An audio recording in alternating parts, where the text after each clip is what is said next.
All right, what's the deal? What's the deal? What's the deal? It's your boy Kelly Flicks, and we back with another episode of HBC Flicks. And I gotta tell y'all, we just got to see football for the first time in like maybe 9 months. Clap it up for that, man. Come on, we got to see some real ball. We got to see North Carolina Central and Southern go head to head for the first time in some time. I mean, to be honest, getting to see a good SWAC and MEAC matchup to start the season definitely does something to me. You know, we got to see a great week zero matchup. Probably, I wouldn't say it was the best game of the weekend, but it's definitely one of the most entertaining games. You know, we saw some games like 20-6, a Nichols game, or we saw UNLV and Idaho State, and that game was really wonky. But we got to see North Carolina Central and Southern. We got to see two teams that were able to score some points and really present some really explosive plays. Right, that makes it fun for the watching experience. So, of course, we're gonna break that down. Shout out to Central for getting the win. But number one, though, number one, we got breaking news, y'all. I'm not even gonna lie to you. It is breaking news. We got a potential squabble finna happen in the SWAC, okay?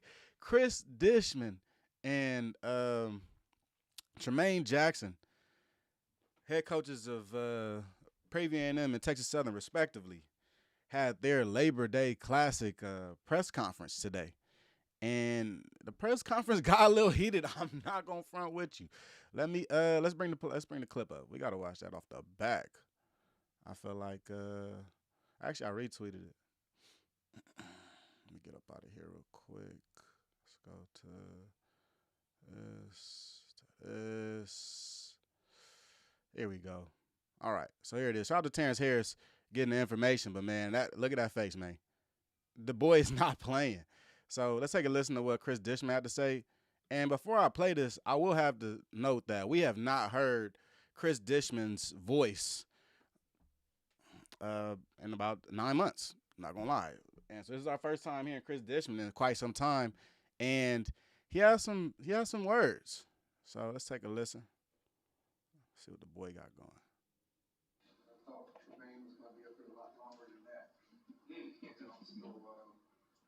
guess I got to get my speech together. I was excited to play a game like this. Of course, our fans, our alums, and everybody will be excited. First and foremost, I'd like to thank Tremaine for this wonderful song he gave us. I wonder if he can sing that song back to me. I think it's something Atlanta or something he was singing one day. Oh yeah, it was horrible. So, especially when to the day job and coaching, not saying. But first and foremost, I'd like to thank everybody coming out. It's going to be a very exciting game, and it's a formula that I go by: win third down, win the red zone, less penalties in your opponent, and you should win the game. Our 11 should be good, is better than their 11. It's not about Tremaine and it's about our 11. Our 11 is better than their 11, and we should win the game. First and foremost, thank you, Tremaine, for coming out to see us in the stadium. Make sure when you leave that you take a piece of grass, because when you leave on Saturday, you're going to be taking a lot of grass. And also, thank you for wearing the Texas Southern colors. All right. Nah. Look at bro face. Look, come on, dog. Hey, that look in that face right there. I can't cuss right now. We just started. But that look right there is that ain't nothing funny. Hold on, I'm too loud. I'm sorry about that. That look is ain't nothing funny. I'm not even gonna lie to you. There's no way. There's no way Jermaine Jackson is anyway cool what's going on right here. And I'm gonna keep it a buck. Chris Dishman, man, you a little sly fox. I ain't know you was finna pop out talking like this. But let's get into it. All right, number one. Did we not see this coming? At some point, some coach in the SWAC was gonna take shots back at Tremaine Jackson, right? This is the same guy that say he's gonna run through the SWAC, right? The same guy that he's the championship pedigree. We're gonna come into this season. We're not taking no names. We're gonna do all this whoop de whoop. Are we really surprised somebody decided to stand up and say something? I think I'm not surprised. I think that the fact that Chris Dishman, probably the quietest coach in the SWAC. I'm not gonna lie, he's been the most quietest. He has been. I can't think of anybody else in the SWAC that's been quieter than him. Even Coach Woody and Bethune-Cookman down there, he makes some noise. Coach Dishman, I don't think he even announced his signing class this year, but he wants to, pop off on Tremaine Jackson. But seeing as though maybe the shyest coach in the SWAC wants to get at you, what's to say Coach Cozy don't want to get at you? What's to say these other coaches in the SWAC that are a little more vocal don't try the same thing and we end up in the same position, a couple weeks from now? I think right now Coach Jackson got to eat his words a little bit, and he's feeling it. He's feeling a little bit of that pressure from the other SWAC coaches. But after further analysis of what the boy Chris Dishman was saying, I am 100%, not 100%, I'm 99% sure that Coach Chris Dishman was ad-libbing a lot of that little speech, right? And let's roll the tape back. If you watch him, before his jokes, he take a pause, and he just says some type of random and look, the jokes ain't that funny. I'm not going to front. The jokes ain't really that funny. Especially, bro is, I don't know, how old is Chris Dishman, man? The boy sounding a little old. But let's watch his body language at some point, Swatch. So, because he first came on saying, I am surprised Coach Jackson didn't have more to say, right? Which alludes to a whole bunch of stuff right there. That alludes to Coach Jackson just been yapping. That's what, in my opinion, that's what I take from that. That he's been hearing Coach Jackson say a lot, and he expected him to have a long intro to this press conference. And he didn't, so he makes note of that. That's the start. I think that was like, okay, maybe something coming from that. So. I thought Tremaine was going to be up there a lot longer than that. I guess I got to get my speech together. It's always exciting to play a game like this. I think all this is written right here. Fans or alums, and everybody will be excited. First and foremost, I'd like to thank Tremaine for his wonderful song he gave us. I wonder if he can sing that song back to me. I think it was something Atlanta or something he was singing one day. Houston this weekend. Oh, yeah, it was horrible. That was the first strike. I'm not going to lie. For me, if I'm Coach Jackson, the first strike was, you thought I was going to be on here all day. That was kind of weird. Why you even say that? The second strike, though, is right here talking about something. This is something so trivial, right? Coach Jackson was, I guess, singing some little song about Atlanta, and Coach Dishman brought it up. So trivial. But then he says, you suck at it. You should keep doing your day job. Brother, what? Keep doing my day job? But he continues, though, right? I guess we need to keep the day job and coaching, not saying. But first and foremost, I'd like to thank everybody coming out. It's going to be a very exciting game, and it's a formula that I go by. Win third down, win the red zone. Less penalties in your opponent. This is all written. The game. Our 11 should be is better than their 11. It's not about Tremaine and it's about our 11. All right, about to start ad-libbing now. We should win the game. First and foremost, thank you, Tremaine, for coming out to see in the stadium. Make sure when you leave that you take a piece of grass, because when you leave on Saturday, you're going to be taking a lot of grass. I ain't gonna lie. All right, look, he got it off. It ain't the best shit talk, but it's shit talk. You know what I mean? So it is appreciated, and it's what I expect in the SWAC. Coach Jackson did have something to say in response, though. Let me see if I can find it real quick for y'all. He did respond. He don't just talk bad, He back it up a little bit too. So let's see if Coach Jackson got something to say back. What his response is. Let's take a listen. So right after that, Terrence Harris, right? Yeah, Terrence Harris also spoke to Coach Tremaine Jackson. Here it goes. Because there were some shots taken that we don't necessarily, it's not our profession. Mm-hmm. And so, but I understand what it is and what some people have to do. We don't have to do that. We just go about our business, man. And we've been on this hill working for a long time. And we're going to get a chance to come off. And so, Yeah, there is a different level of focus with us right now. But we've been like this since January 7th. We don't allow people to toy with our kids or our program. This ain't your uncle's Prairie View A&M football team. This is us. It's a new field around here. And we don't take shots or disrespect kindly. Do you think though that some of that is just part of the game or part of this game and trying to generate some excitement? Do you see it as that at all too? Now, I went to Oak Forest Elementary, class of '94. I didn't go to recess. I don't play. We don't play. That's not us. It's not how we go about it. So I don't know what that is. I just know how we do things. And so shout out to Miss Rector, my fifth grade teacher, for not making me go to recess because I didn't play no game. Hey, I ain't play no games line. I'm not gonna lie. That's low key crazy. You might be able to start like a little edit off of that right there. But first things first, Mr. Sir. Let's get your face looking this way. There you go.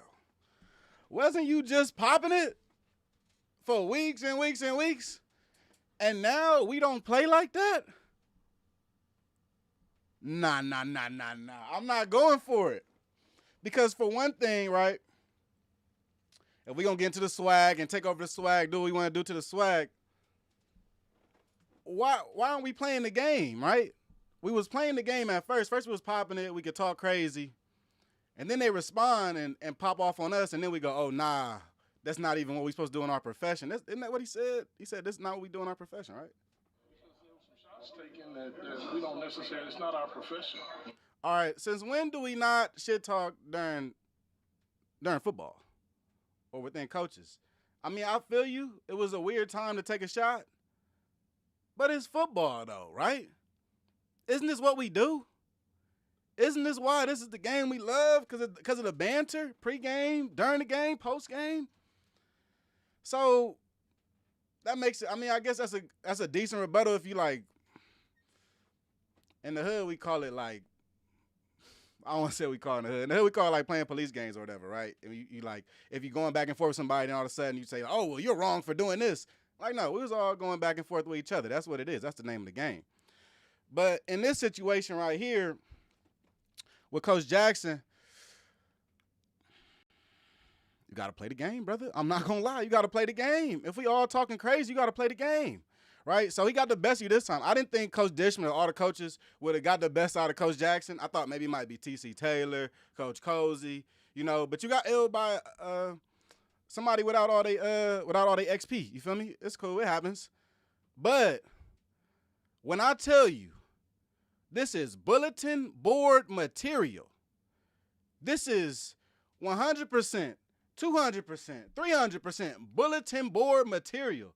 You might be able to put this in the hallways in the school, and the regular students might understand what's going on. But when you put this into the locker room, this is going to ignite a whole new fire in this PV locker room. They probably got some of my clips up in there. They probably got some of Scotty up in there. Whoever else been talking mess, right? But when you hear the opposing team's head coach talk brazy to your head coach, the stakes are upped.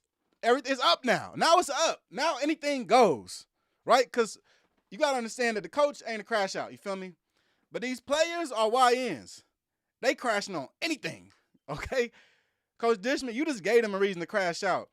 If any of these PV players had doubts going into this or even thought, oh, this is such a big game, how do I lean into the moment? This makes it that much easier, right? This should be like a shot in the arm for PV, to be honest. A week ago, 2 weeks ago, I said Texas Southern's probably going to win this game. This game week, man, things changed. I got PV, dog. I got PV. I think PV about to beat these boys by 40. I do. I honestly do. Because stuff like this is you don't do stuff like this during the game week. Because, look, we ain't heard from Chris Dishman in 9 months. Now you popping out talking crazy? As new as the PV team is, this just brought them that much closer together. Because now, like Lionel, now it do feel like it's PV versus everybody, right? If you're a player, you feel like, oh, it's us versus nobody like us, right? The YouTubers talking crazy, the coaches talking crazy. All we got is us. I'm not gonna lie, we putting the battery in their back if you want to keep it a bean. Because like Coach Dishman said there, he thought that Coach Jackson's speech was going to be much longer and whoop-de-whoop and all this. Coach Jackson came in pretty modest and humble. From him coming in modest and humble, sitting down, taking a seat, getting ready for his first SWAC game as a head coach, to Coach Dishman getting on him talking about you finna leave with some grass? Like, what? The boy talking brazy to the head coach. You're not going to get away with that. There's no way. There's no way you're going to get away with that. Somebody going to pay. And I think terrible timing. Chris Dishman, for them couple of little giggles, I don't think this invigorated your football team, right? Like, I don't think the words that Coach Dishman said has a football team, because the football team see all this stuff. They see all this. All this on Twitter, YouTube, Instagram. They see everything. They see what we see, right? The HBCU football space ain't that big. So when Texas Southern players see Coach Chris Dishman, what he has to say, it is a little bit of banter, little jokes. He didn't say much about his team and how well his team is going to do. He's essentially saying that Coach Jackson isn't who he thinks he is. It's more of a personal shot at Coach Jackson rather than an empowerment of the Texas Southern team. So Texas Southern players aren't taking this like, oh, man, I feel great about the game. Like Coach said, we're going to make them leave with grass. Like, doesn't really help your cause, right? But on the flip side, Coach Jackson, he may have took the L right here. I ain't going to lie. It's an L. I mean, come on. You got dissed. The boy said you was wearing the Texas Southern colors. He said you finna leave with grass, go touch some grass. He said you can't sing. Like, how many insults could he give you? You feel me? But from there, you take the L. But when he gets back into this locker room, he's probably already back at PV. That team will be energized, like powered up. This is going viral in the HBCU spaces right now. This team will be energized, powered up, ready to go. There's no doubt in my mind if PV's going to be ready to play. Maybe they only got 20, 25 plays on offense. They're going to run them plays hard. You feel me? Maybe they didn't know who their quarterback was last week. This week, I feel like they have the eye on the prize, right? I feel like this week we're going to see a PV team that looks sharper than they would have looked without these comments, unfortunately. I think that these comments are going to bring out another beast in PV. And shout out to PV, man. Let's check the chat out, man. Doc, what's the deal, man? Idle Watcher, what's the deal? It was a decent comeback. I mean, come on, like, don't play at lunchtime. That was cool. But you can't take away the comments, though, right? So that's an L for Tremaine, I can't lie. MEAC Mike, you can't play victim when you've been talking ish the whole offseason. That's a 15-yard penalty. Hey, oh, God. Oh, God. Oh, Lionel in the chat. PV versus everybody. All right. What did Coach ever say about another team? Y'all be making stuff up and attributing words to him he never said. All right, Lionel. Hey, Lionel, we don't trust you, buddy. Let me tell you that. MEAC Mike, okay. Will Wallace, what's the deal? TSU by 3. See, originally I had Texas Southern winning this game. Just because it's hard to win your first game coaching at a new school. It's just hard to win in general. Anybody think this is going to come in just high-flying 50, 40 points? You know, probably not happening. I said PV by 40, but I'm just talking crazy. You know what I mean? I think PV's going to come out, play really hard, and end up winning this game. I give the edge to PV now. If I thought that it was a 50-50 game, the advantage now goes to PV, the team that's pissed off, right? Because you just pissed off 100 new dudes, right? You didn't empower your 100 dudes. You pissed off 100 dudes, all right? So they got 5 days to simmer on this. I'm sure there'll be more to come from this, which is a little bit more interesting because you got to think this is like, you know, tip of the iceberg. Like I said earlier, this is only the first coach to say something. And Chris Dishman don't know, you just say nothing. That brother seems shy. All right, we ain't heard nothing from him. Andrew body left, and he just stopped talking altogether. He just became mute, okay? So it's tough, you know, taking an L like this in front of all these people. It's tough. I'm not going to lie. It's tough. Chris Dukes, hey, we going to get to Southern. We going to get to y'all. Don't worry about it. And what we getting? How much time we got in right now? Did we make the allotted amount? Oh, yeah, we did. We had 30 minutes. All right, let's get into Southern. I'm glad you brought that up, Chris Dukes. Just the brother I was looking for, right? So there was a game this past weekend, y'all, and the SWAC showed up to play, but it looked a little different than what we thought was going to happen, right? Well, some people, I predicted on Twitter, I thought North Carolina Central was going to win this game by 14 points. They ended up winning this game by 17 points. So I'm not very surprised by what happened right here. It was what I'm most surprised by is the fashion in which Southern lost. Let's be for real about this. The fashion in which Southern lost this game. Because if anybody watched this game, you would say, I think Southern had a chance to win this game at some points, right? You have like a long 70-yard touchdown by Trey Holly. You also have a 60-yard touchdown to open it up by Cam McCoy, right? The big plays were there. Southern showed they can score the football. Southern showed they have talent, right? Now, where's the difference, right? I think that North Carolina Central is just a class better than Southern, right? I don't want to see them play each other again. And I mean they're a class better in saying this. North Carolina Central outcoached Southern in many ways and none, right? Offensively, defensively, special teams may have went 50-50, okay?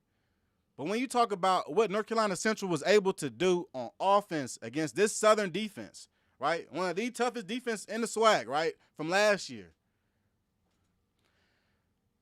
I saw a Southern team that looked very vanilla on defense, not much changes, and I saw a Central team on offense that literally was counting the box, counting the numbers, making plays. You're going up against a 6-year quarterback trying to run a vanilla defense. Did we ever think this was going to work throughout the course of the game? My football heads. Did we ever think that vanilla defense, a defense where really nobody was blitzing, all your corners are sitting around, 8, 10 yards. You're not getting any pressure from the interior defensive line, and Kelby Givens is essentially neutralized, right? If I were to tell you before the game that Southern would not be able to get any pressure on North Carolina Central, I don't think Southern even got sacked in this game. If I was able to tell you that Southern would not get any pressure on North Carolina Central, would you believe that Southern would win the game? No, right? So that's exactly what happened. North Carolina Central came into this game understanding their strengths and weaknesses, right? And they went into this game understanding that not only is Kelby Givens one of the best FCS players, he requires attention, okay? Attention. And I'm going to keep it a bug. Kudos to North Carolina Central's offensive tackle. I'm drawing a blank on his name right now. If I can't remember it, throw it in there. But North Carolina Central's offensive tackle showed out, right? And played up against Kelby Givens most of the game, right? A lot of the game. And really, for Givens, I thought Givens did pretty well. He did what he could. As a defensive end, you're almost in a position similar to, I wouldn't say it's like a receiver. It's more like a defensive back, right? You're really, as a defensive end, you are a product of the rest of your position group, okay? You can be a great defensive end, right? You could be Jadeveon Clowney at defensive end, right? But the rest of your other 3 defensive linemen are all 5'10", 5'11", can't get through the line, can't create any pressure, are really no risk of a sack. All the attention is going to be put on you, right? Same thing if you're playing defensive back, right? Say you're a great corner, you're Darrelle Revis. Shut down corner, shut down the side. We're just going to throw away from you, right? Same way you could look at Kelby Givens at defensive end. You're a really great defensive end. You're a great edge rusher. We're just going to go away from you because your counterparts at defensive line just aren't it or aren't put in the best position to create pressure, because that's what a lot of this came down to. A lot of what Walker Harris was doing, and I mean, we can bring up Walker Harris's stats. I do want to look at the QBs. Cam McCoy and Walker Harris was a very interesting QB battle, to say the least. That wasn't on my bingo card. I thought we was going to see Jalen Woods. But I want to continue talking a little bit about Southern's defense and the Southern woes, right? Because I think a big part of this and, like, the reasoning on why a lot of people see Southern as, maybe Southern won't do it this year or something, is the fact that this defense just looked really bad. But they made Walker Harris look like an all-star out there. And he took all the easy throws. There were not many big shots down the field. There was let me pull up, 1 second. I don't like drawing blank on these names. But there was a receiver, I think his name was Chauncey. But the receiver from North Carolina Central was eating up in the flats, man. Eating up in the flats. 1 second, don't worry about nothing. Here we go. Spikes. Chauncey Spikes. He only had a couple catches for about 40 yards, But essentially, a lot of what Walker Harris did was what you'll see out of an FBS quarterback, what you see out of a Power 4 quarterback. He's going to take what he can get, right? He's not going to try to take these over big shots, take the quick, easy out routes. Because essentially, when North Carolina Central understood the running game was going to keep clicking, all bets were off, right? We got to see a North Carolina Central team that was moving on every function was working, right? Every body part was working for his North Carolina Central team. Let's get into the chat a little bit. Dukes, you crazy, man. Givens definitely played in the game, man. Don't even mention Southern's lack of adjustments after halftime with the defensive coordinator coming out the booth. That is 100% Emmett Jones. When you look at what Southern could have done coming out of the – what would I have done, right, basically? Because we saw Southern did absolutely nothing, which is why I said they got out-coached. Coming into the second half, you do nothing to change what was going wrong, right? Coach Graves said something that was interesting coming out of half. There was a halftime interview, and coming out of half, he talked about alignment and assignment, of course, aligning correctly and doing correct assignment, but also getting the correct run fits. Southern never got the right run fits all game. All game. Nobody was in the right gap. It seemed like a lot of times the offensive line, North Carolina Central, was just blocking man over, making it easy. A simple inside zone, it will get you 15 yards.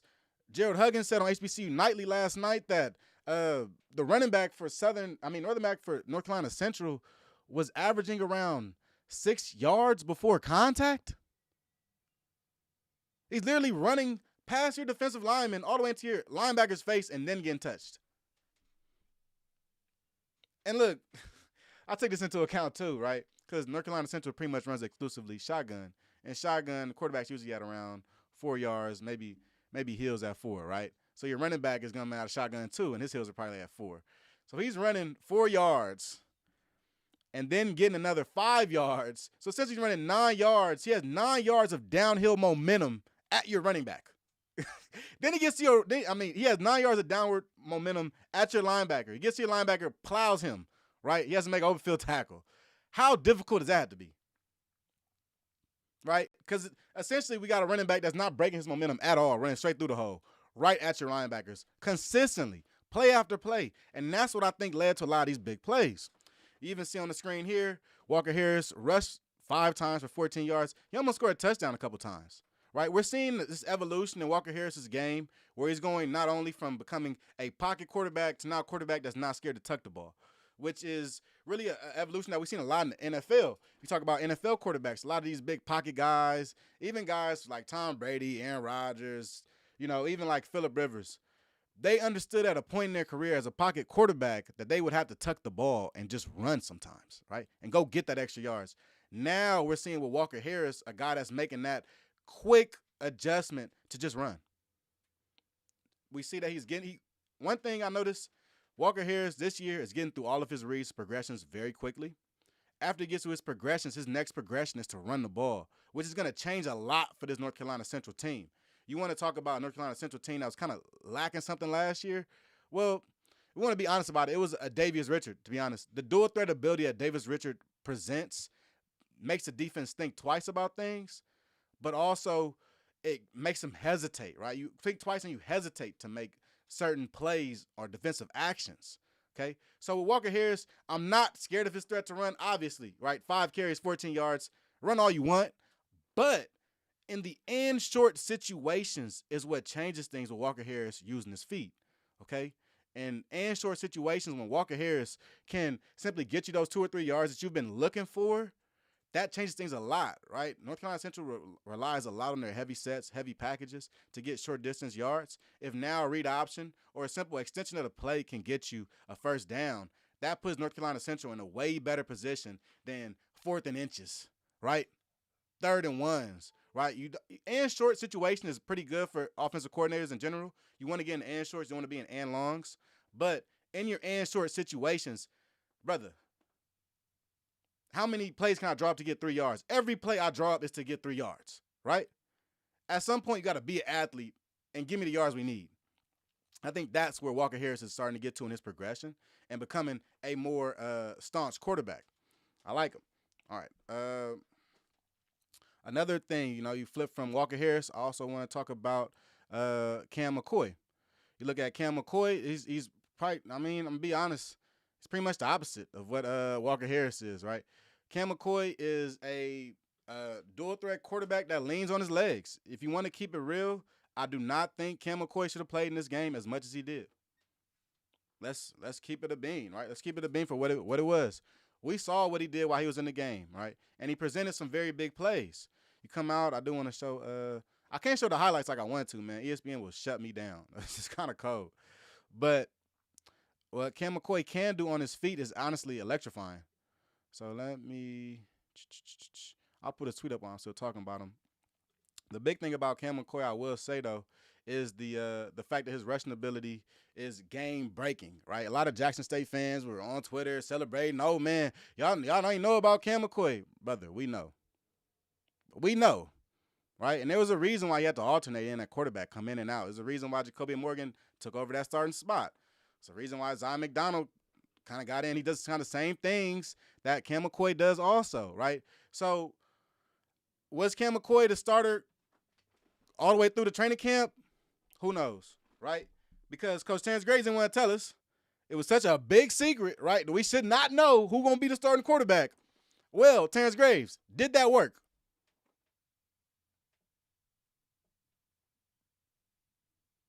Look, I'm here to tell y'all, brother, if we knew that Cam McCoy was a starting quarterback, the bets probably would have been even more towards North Carolina Central.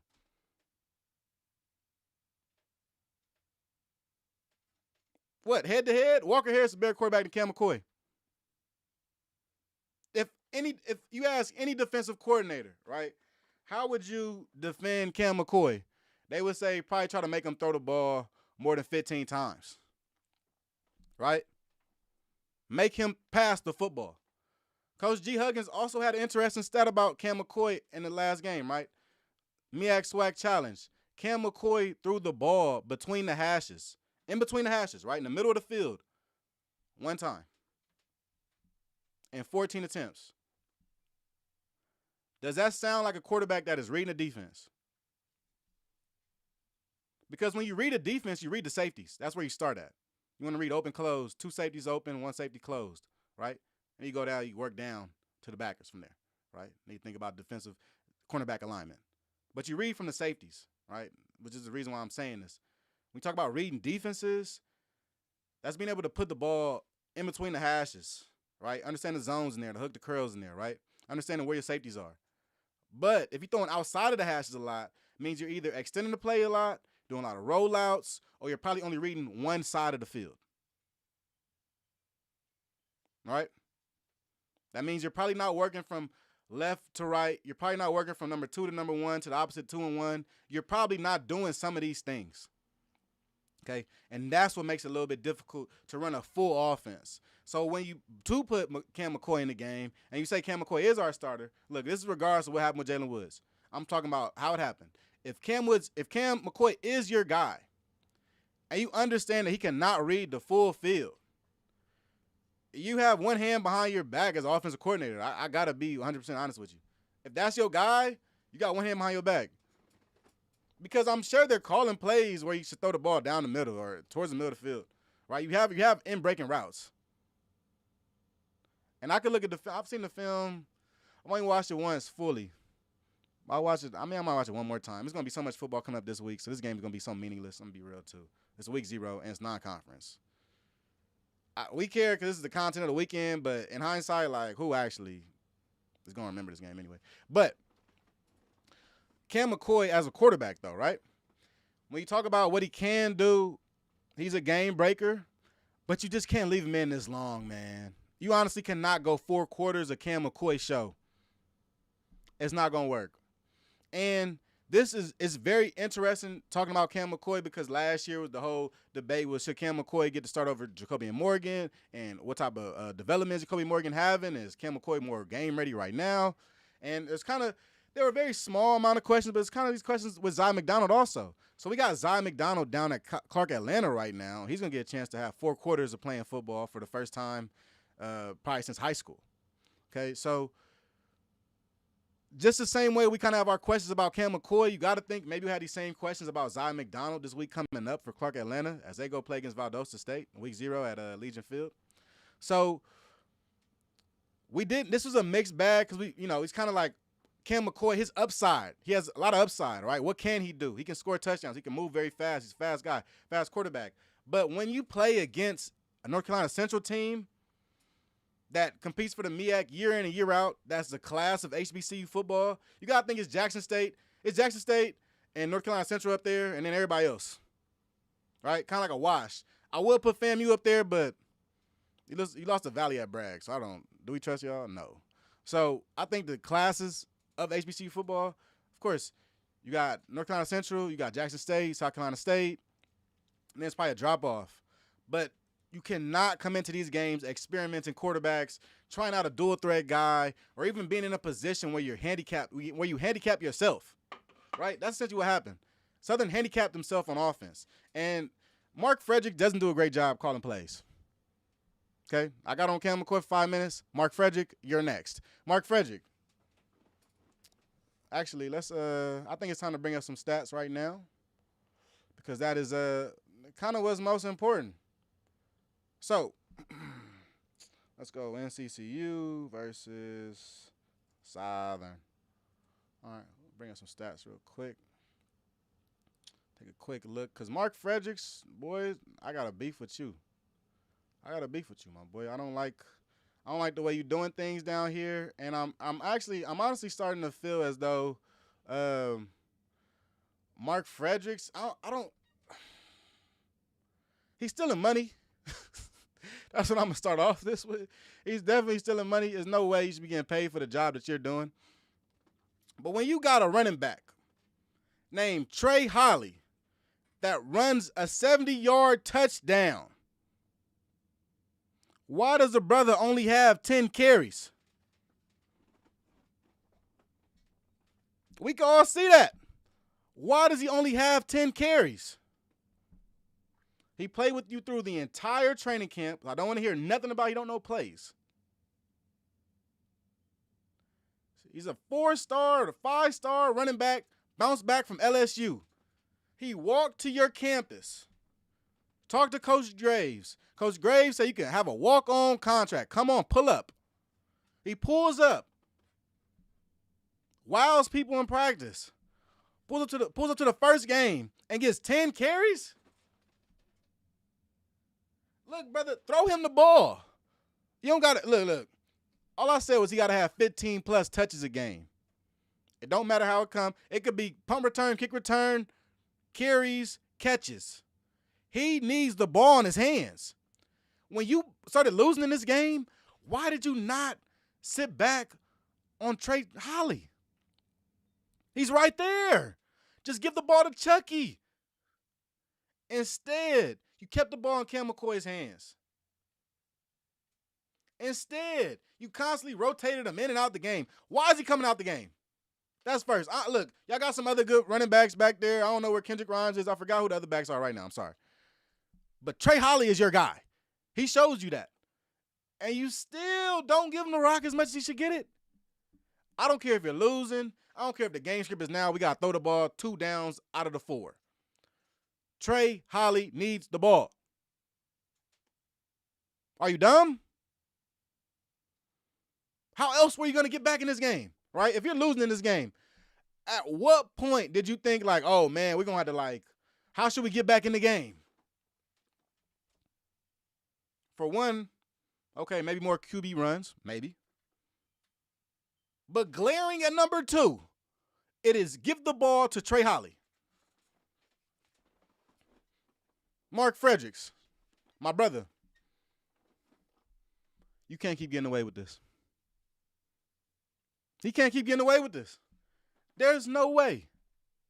And people are going to fall back on the fact that, Southern went to the SWAC championship and all this and that. Brother, you are holding back this offense. So the question of, is Southern in trouble? Southern is in as much trouble as Mark Fredericks gets them in. Right? That's his name, right? Mark Fredericks. Southern is in as much trouble as Mark Fredericks gets them in. as long as he's the offensive coordinator, you going to be in trouble. Because now you're going to be in dog fights with teams. Now you're going to be fighting with teams. It's going to be an uphill battle the whole season because you're not only fighting the opponent, you're fighting your offensive coordinator. And like I said, these players, they watch the streams, they watch Twitter, they watch all that. Soon, they're going to be saying the same thing. They have voices in this locker room. They are team captains. They are seniors. They are super seniors. There are people that aren't scared to say something. And in that case, I'm sure they're not going to be scared to say something to you about this. Because listen, for some of these Southern players, this is their senior year. For some of these Southern players, just like last year, they have never beat Jackson State and have played them 6-7 times with no W's. Do you think they want to go through another season knowing about the inevitable? Right? Losing to Jackson State. Do you think they want to go through another season feeling as though they aren't going to be good enough? Or feeling as though they got to overcompensate? That's what happens a lot of times, right? If you have a bad play caller, the players will begin to overcompensate. You're going to start seeing turnovers and stuff because the ball won't be moved. Now guys want to stretch their arm out for first downs with the ball out, right, and get smacked out. Now guys want to make an extra pitch just to get the first down because they know that their play caller is unsatisfactory. They know that their play caller will not get them first downs. It's not going to move the rock, not going to move the sticks. They know that at the end of the day, they're running a 5-yard out and it's 3rd and 10. They know that it's 3rd and 12, but we're running inside zone right now. And there's no way physically for me to run through the 2 gap and get a first down. Okay? So that's the biggest problem, right? About is Southern in trouble?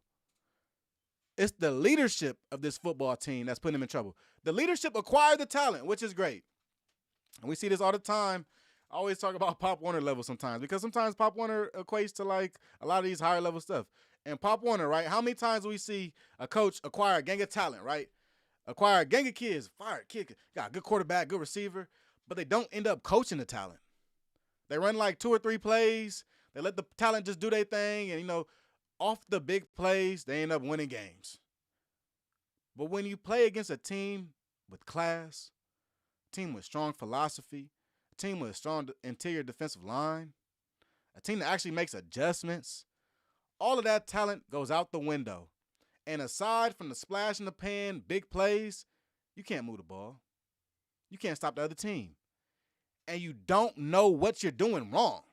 I think that's the biggest problem with Southern, right? You go into a whole halftime, everybody named Mama could see that for one, you don't have any gap integrity. You don't take the right run fits. And for 2, they're playing a numbers game on the outside. If anybody watching the football game on ESPN Plus could tell you that, that means that the play caller in the booth at Southern can see that. The play caller on the sideline can see that. Everybody can see that, right? So I thought it was interesting to note that the defensive coordinator for Southern went from the press box to on the field and then transitioned from halftime, right? From 2nd quarter to 3rd quarter. The defensive coordinator at Southern left the press box, came down onto the field.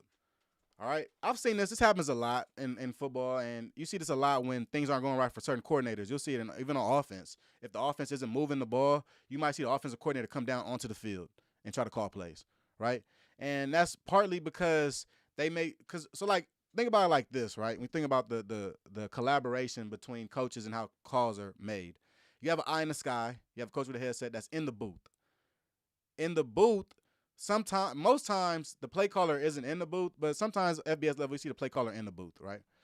FCS levels, I think a lot of times the play caller is going to be on the sideline. In the booth, though, you have a guy that is mostly spotting or calling out coverages and fronts or what you should run, okay?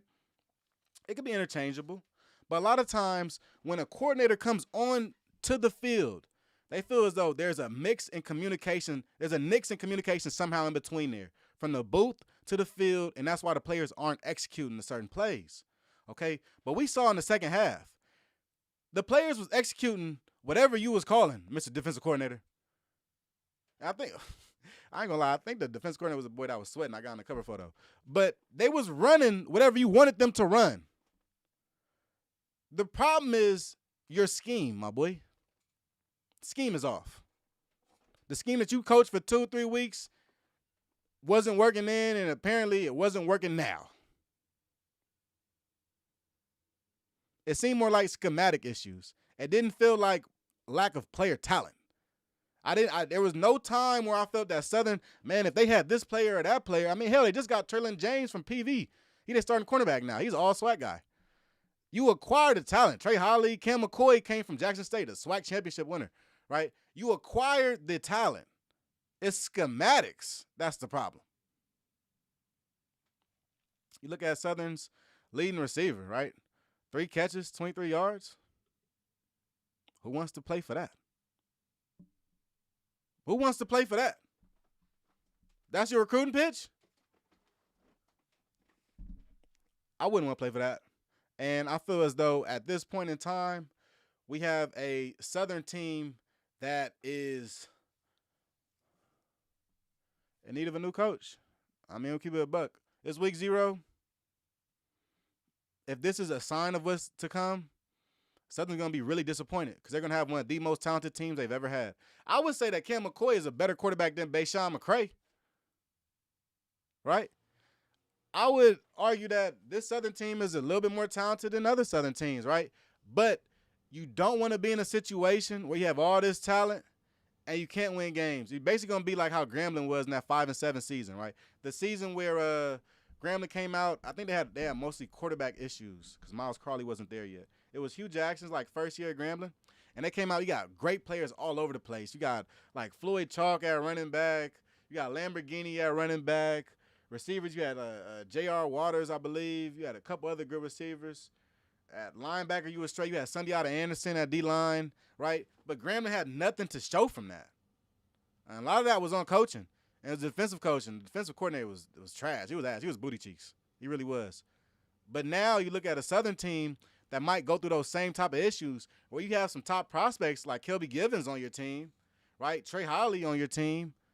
But you have trouble winning games, and it's mostly schematics, right? It's mostly schematics. So what y'all got to say, Chad? What's the deal up in here? Let's take a look. So what Blue say earlier, Emmett? So Blue earlier today said Walker Harris got rid of the ball about 3 seconds. Givens didn't have enough time to get to him. I mean, to be fully honest, Southern never sent the right amount of pressure they should have at Walker Harris, right? And even though he was making these quick throws, which was very on point and what you should do as a quarterback, defensively you have to make adjustments, right? You can even go man press 2, press man. That'll throw off the quick throws. Call was quick 5-yard outs and hitches, you feel me? At what point can you slow that down? Because that's the reason why he's getting off at 2-3 seconds, 1.5 second. 1 step drop, throw the 5-yard out, right? So that would neutralize Kelby Givens. But if on the back end you do your job and those 5-yard outs aren't open on his first or second step, now you have a chance to create pressure. Because every team is going to try to do this against Southern. Quick plays, quick actions, because Southern likes to put their DBs at 10 yards. They like to keep a nickel in on every now and then. That kind of splits them at 5 yards, but has no chance of even cutting off that pass to the hitch. So in a lot of ways, schematically, Kelby Givens was put in a difficult position to even make plays, right? Because at what point was Kelby Givens ever going to be able to – hold on, I got to pick this up. This is my assistant coach. 1 second, y'all. I say, yo. Yeah.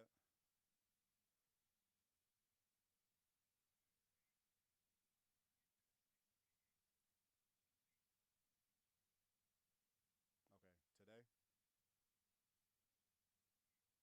Okay, yeah, not today for sure. But we'll see about the next 2 days, Tuesdays and Wednesdays. Yeah, we'll ask him. Let me get back to the stream now. All right, peace. All right. My bad, y'all. That was bad podcasting. My bad, though. But look, though. I was getting to my Duffy. My bad. I was getting to my Duffy, though. My assistant coach called me. We got practice today, man. You know I coach flag football. That's the deal. All right. But what was I saying, though? Oh, schematically, Southern just all over the place. But, chat, what y'all got to say? Okay. McCoy, explosive runner. He is an explosive runner. You just can't pass. That's a problem. You got to work on that. I think the former NCCU quarterback on the sideline that helped Walker come – yeah, exactly, 100%. Idle watcher, 100%. I was going to get into that too. So Davius Richard, as I told y'all the past couple of weeks, is the quarterback coach now at North Carolina Central. That injury that he had in the Legacy Bowl, HBCU Legacy Bowl, was career-ending, right? No headlines made from that. But it was career-ending, and now he's a quarterback's coach at NCCU, which is cool. So, yeah, 100%. I think the fact that somebody that – because Davius Richards started over Walker Harris for like 2 years or 3 years almost. I think that Davius Richard inherited like the big bro role with Walker Harris, okay? Anybody that's cool with being a backup for 2 or 3 years has to be cool with the starting quarterback. I'm going to keep it a buck with you. In today's age, you got to be cool with the starting quarterback. There's no way that you are feeling some type of way about him and you staying at the school. So, in turn, I see that there is a way that I think that Davius Richard can cut through as a coach better than any other player or coach can, right? Because not only are you big bro, now you're a coach that is in the meetings, and now you can give me information that I can use, right? And probably something they already talked about beforehand when we talk about what has, North Carolina Central done in the past. You want to talk about a close-knit team. A lot of these kids don't transfer out, right? And you talk about Walker Harris, guy that's been there for 6 years. Okay, so he believes in Davius Richards as much as any other body that's a fan or a player. Okay, take those two things into context, and you gotta believe that this Walker Harris and Davius Richard relationship is really what's pushing the consistency we're seeing from Walker Harris. We're seeing this guy that just tucks the ball and just puts his shoulder down, try to get a touchdown now. Last year, he was a little more timid in making those plays. He just was. He was a little more timid in making those plays, a little more shy. But now we're seeing a Walker Harris that's out of his shell completely. So 100%. What else we got in the chat? Southern. What else we got right here? Southern team out of shape or cramping in the fourth quarter when the game got out of hand. I mean, I'm not going to lie to you. If Trey Holly doesn't break off that 70-yard run before halftime, this game probably gets uglier than what it is, to be honest. That play alone, and there was a North Carolina Central player there, too. Make sure you're talking about Southern. I'm mixing it up. My bad, y'all. I've been doing that sometimes.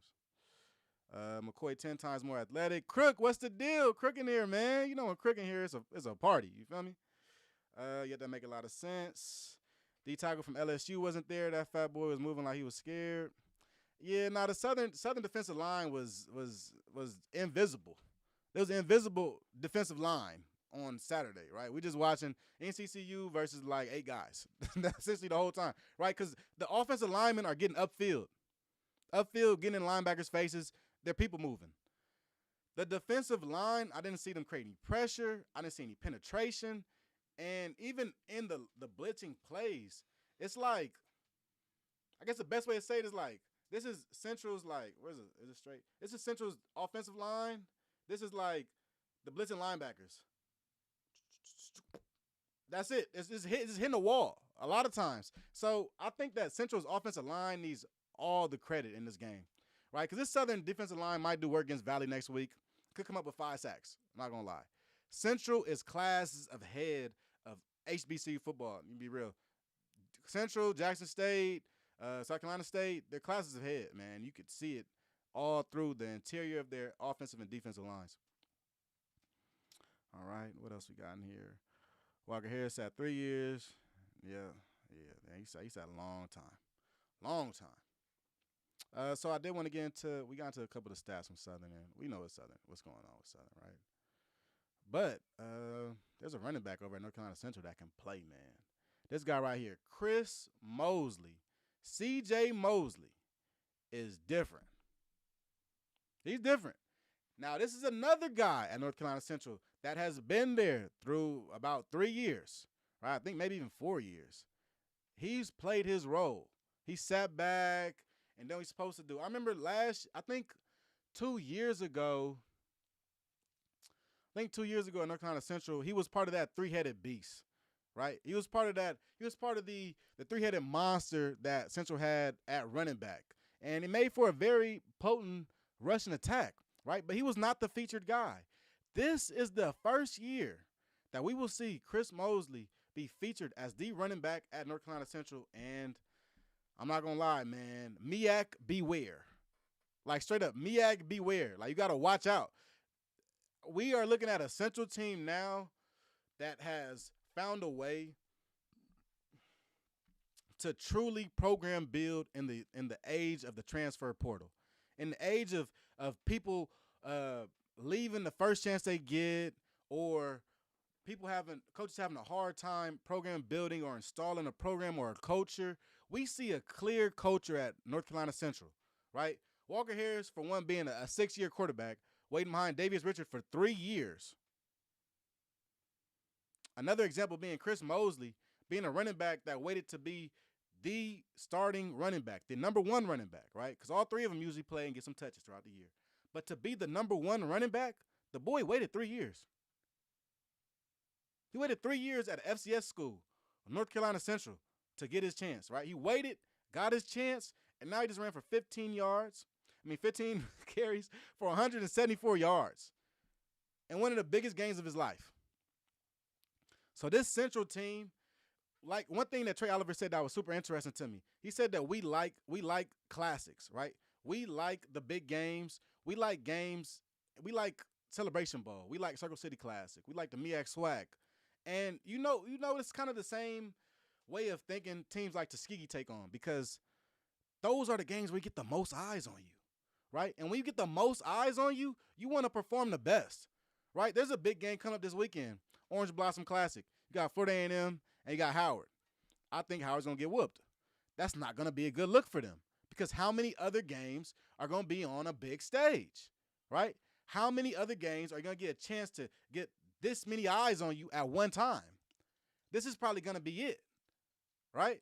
So when we talk about a Central team where guys stick around, you got to think every year for Central, they continue to have these big games and to put on good performances in these big games, right? Even last year, you think back to the MEAC championship, the pseudo MEAC championship, which was a Thursday night game, a very good game, 24-21. They lose the game, but they put on a very good showing. You think about how they did in the Orange Blossom. They played in the Orange Blossom Classic last year against Alabama State.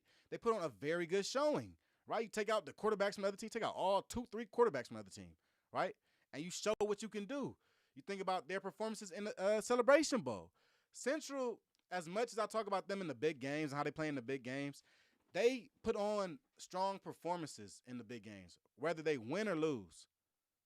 You think about what Southern does, or, even what they just did, you can't really lay an egg in these big games, because you want to think about who's watching these games. Your casual watcher, right? How many week 0 games were there this week, guys? A handful, maybe 8 total between FBS and FCS. So college football fans are all watching these games, right? If you look on ESPN college football right now, you look at the highlights for Southern and North Carolina Central, they're some of the highest viewed highlights, right? I think they have more views than the Stanford and Hawaii game, okay? So you have a gang of eyes on you for this game. This is a showcase game. I had listed at one of my showcase games. This is a showcase game for HBCU football. So when you come out in this game, you got to show who you are. You have to, 100%, have to show exactly what type of program you've been building over these past couple years, okay? And Coach Trey Oliver came out and he showed that. And we saw with Graves and Southern, this Southern team has shown what they have been the past couple years. Unable to win the big game, and most specifically, unable to dominate teams that are better than 500 teams, right? Teams that are better than 6-6. They have a hard time dominating or even winning the games. BJ, shout out to my boy BJ. BJ gave an interesting stat a couple weeks ago. Southern is like 0-24 in games against teams that are 500 or better. And it's funny enough, because you really look at it, a lot of the SWAC West, even some of the SWAC East, is under 500 teams. That's just what I ain't capping. Let's look. SWAC standings, football, boom. It don't take much. So let's go to 2024 real quick. So last year, you want to talk about which teams are over 500, under 500. So that's the Big Sky. Here go the SWAC right here. All right, so In the SWAC, we got Alabama A&M under 500. That's 1 team, 2, 3 teams. All right, well, pretty much the whole SWAC West. I don't know if y'all can see. The whole SWAC West pretty much under 500 teams, right? And Southern has been dominating these teams, these squads, to the point to where, you know, Southern's almost a shoe-in for that SWAC West spot every year. Okay, we got Prairie View A&M coming in every now and then try to say something, make some noise, right? But for the most part, Southern is atop this conference. We got Southern up top, Alcorn, Texas Southern, Prairie View, Grambling, Arkansas, Pine Bluff at the bottom. Okay, so when we talk about a Southern team that, quite honestly, looks to be, they feel fraudulent. I wouldn't say they're fraudulent. I think the Southern team is just not as tough as they thought they were, right? And it's really going to take some time for this Southern team to learn that. I think that Coach Graves just doesn't get it. I'm keeping it a buck, right? I think that they thought that they were going to be able to out-talent teams this year. And I think that couldn't be farther from the truth. I think you talk about HBCU football, that is a long time ago where you could just come out and just out-talent a team, or even just feel as though you're in a position that, hey, you know, we can run this certain amount of plays, certain packages, and we'll just be fine. That's not enough, and that's not going to be enough for a lot of these games. And I think they've seen that in the past couple of years. I think that Southern is just hard-headed. I think they're hard-headed. You know, a lot of people like talk about Southern of the 90s. Look, man, I'm born in 1995. I don't know nothing about Southern in the 90s, okay? That is nothing but history.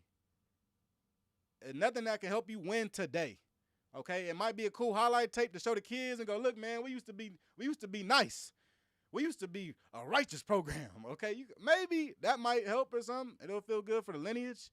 But you got to understand that Southern, you're almost up to speed with the transfer portal in the 2020s. Like, Southern's almost in the 2020s, okay?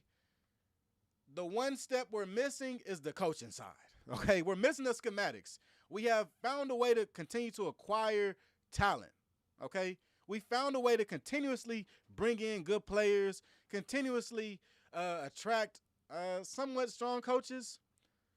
But maybe that's the problem. Now that I think about it, maybe that's the problem. You know, bringing in Coach Collins, bringing in Dooley, bringing in Graves, all these guys are Southern men.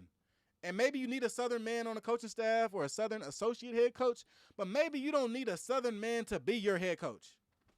Just a thought. You know, don't try to get me, but just a thought.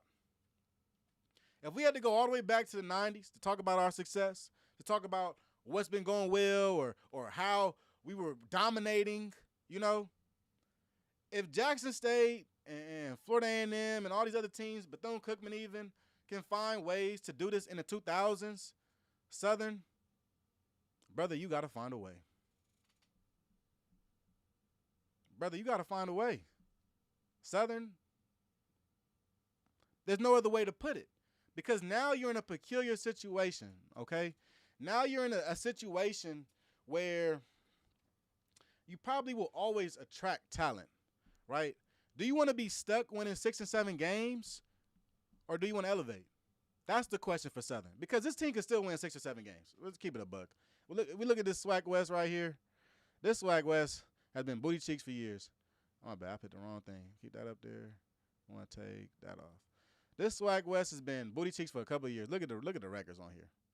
6 and 6, 5 and 6, 5 and 7, 5 and 7, 3 and 9. And you the best team up here. You 8 and 5. You're doing that with subpar coaching. Imagine if Trey Oliver was your head coach. Let's talk about it. Imagine if your head coach was Trey Oliver. Imagine if your head coach was Chennis Berry. Because let's not forget, right? The whole Chennis Berry saga, and everybody looks at this whole Chennis Berry thing kind of funny, which is really funny to me. Because Chennis Berry was supposed to be interviewed for the job at Southern. Y'all remember that? The week that Chennis Berry was supposed to go down to Southern and go for an interview, he was actually meeting with Buddy Pugh the same week. And the rumor was that Chennis Berry never hopped on the plane to go down to Southern. He never took the visit. He never went down to see what was going on. And I think Chennis Berry also coached at Southern some time ago, ages ago, probably back in the 90s shit, right? What would Southern be with Chennis Berry as head coach? A lot of people was happy about Graves, right? What if Chinnisberry ended up taking that job at Southern instead of South Carolina State? What could Southern have been? How do you think Trey Holly would be used in Chinnisberry's offense, right? Because, look, it's year 2 for Terrence Graves. It's safe to say we can put his feet to the fire now. You got a recruiting class in there, do all this stuff. At what point are we going to seriously hold Southern's feet to the fire, hold Terrence Graves' feet to the fire? Because if Chinnisberry was down at Southern and he brought the fist, remember that Chinnisberry beat Trey Oliver last year with a recruiting class with like 30 dudes. Half of them for D2. So what would Chinnisberry do with Trey Holly? With Kelby Givens? You got to, do your research on Chinnisberry. Chinnisberry develops D linemen like no other. He has a D lineman right now. I think Jaden Broughton is the guy he brought down to MEAC Media Day. He brought Trey Hollywood. Jaden Broughton. Jaden Broughton is like all of 5'11", but he's a machine. Right? They had a guy named Lubert Danellis down at Benedict the year before Chinnisberry left. Absolute dog. I think his junior year he had like 22 sacks, 22 tackles for loss. Okay? Chinnisberry's going to develop guys. So what if Southern would have brought in Chinnisberry? Right? Because when I look at this MEAC SWAC challenge, I go, well, it wasn't a talent discrepancy. It wasn't talent. It's all schematics. Southern needs a new coach. Right? If I could take anything from that game, I would say Southern needs a new coach. And that's not to take away his recruiting class he brought in. He did a very good job recruiting. Terrence Graves, excellent job recruiting. But who's to say Trey Holly went to Southern without knowing who Terrence Graves was? Because he did walk on, and his case is ongoing. But who's to say Trey Holly didn't just pull up to Southern because he already knows about Southern, not because Terrence Graves is there? Is Terrence Graves the draw for these Southern players in the Southern recruiting class? Is it Terrence Graves or is it Southern, the brand, that's bringing these players?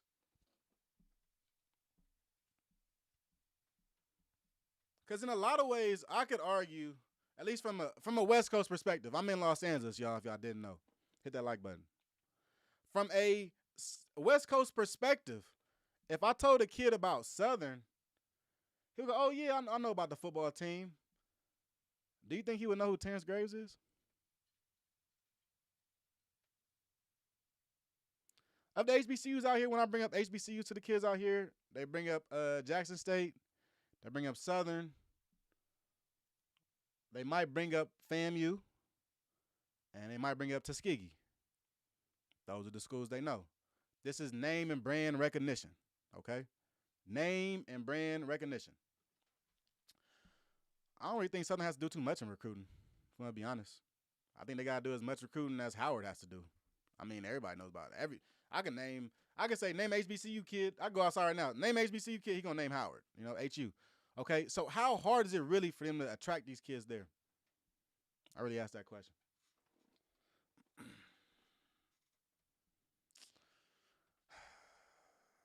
What y'all saying in the chat, man? TC to BR. TC ain't going to Baton Rouge. You couldn't pay him to go down there, man. TC headed FBS after this. Same thing with Trey Oliver. Southern is happy to make it to the SWAC championship game, yeah? Yeah, they think they did it, right? Even though they can't win, they think they did it. They did enough, right? We made it there. That's all we trying to do, just make it there. There's a couple other teams in SWAC trying to do that too. XSU coaches, yep, Collins and Graves, all those guys. And then Barry and Oliver, XSU coaches for sure. What else we got in here? I just happened. Oh, Emmett Jones, man. Emmett, you been here killing it, bro. I ain't gonna lie. You been a rock star tonight, bro. Shout out my boy Emmett Jones. Everybody in the chat right now, make sure y'all hit the like button, man. Hold on. I got about 40 y'all in here. I got 14 likes. Don't do me like that, man. Come on. Don't do me like that. Don't do me like that. But Emmett Jones said, I think the blueprint is instead of recycling and shuffling these coaches from school to school, I like going down to Division II and getting a proven, experienced coach at that level, Teddy Keaton or Flowers. 100%, right? And me and the homies been beating this drum for a minute, okay? We've been seeing this. A lot, right? If you want to talk about top SIC coaches, top CIAA coaches, I made a coaching list, and it's kind of funny. I'll find it at some point. I made a top coaches list about 2 years ago. It had Tremaine Jackson on there, it had Chennis Berry on there, and it had Brennan Marion on there. All these guys have Division I jobs right now, right?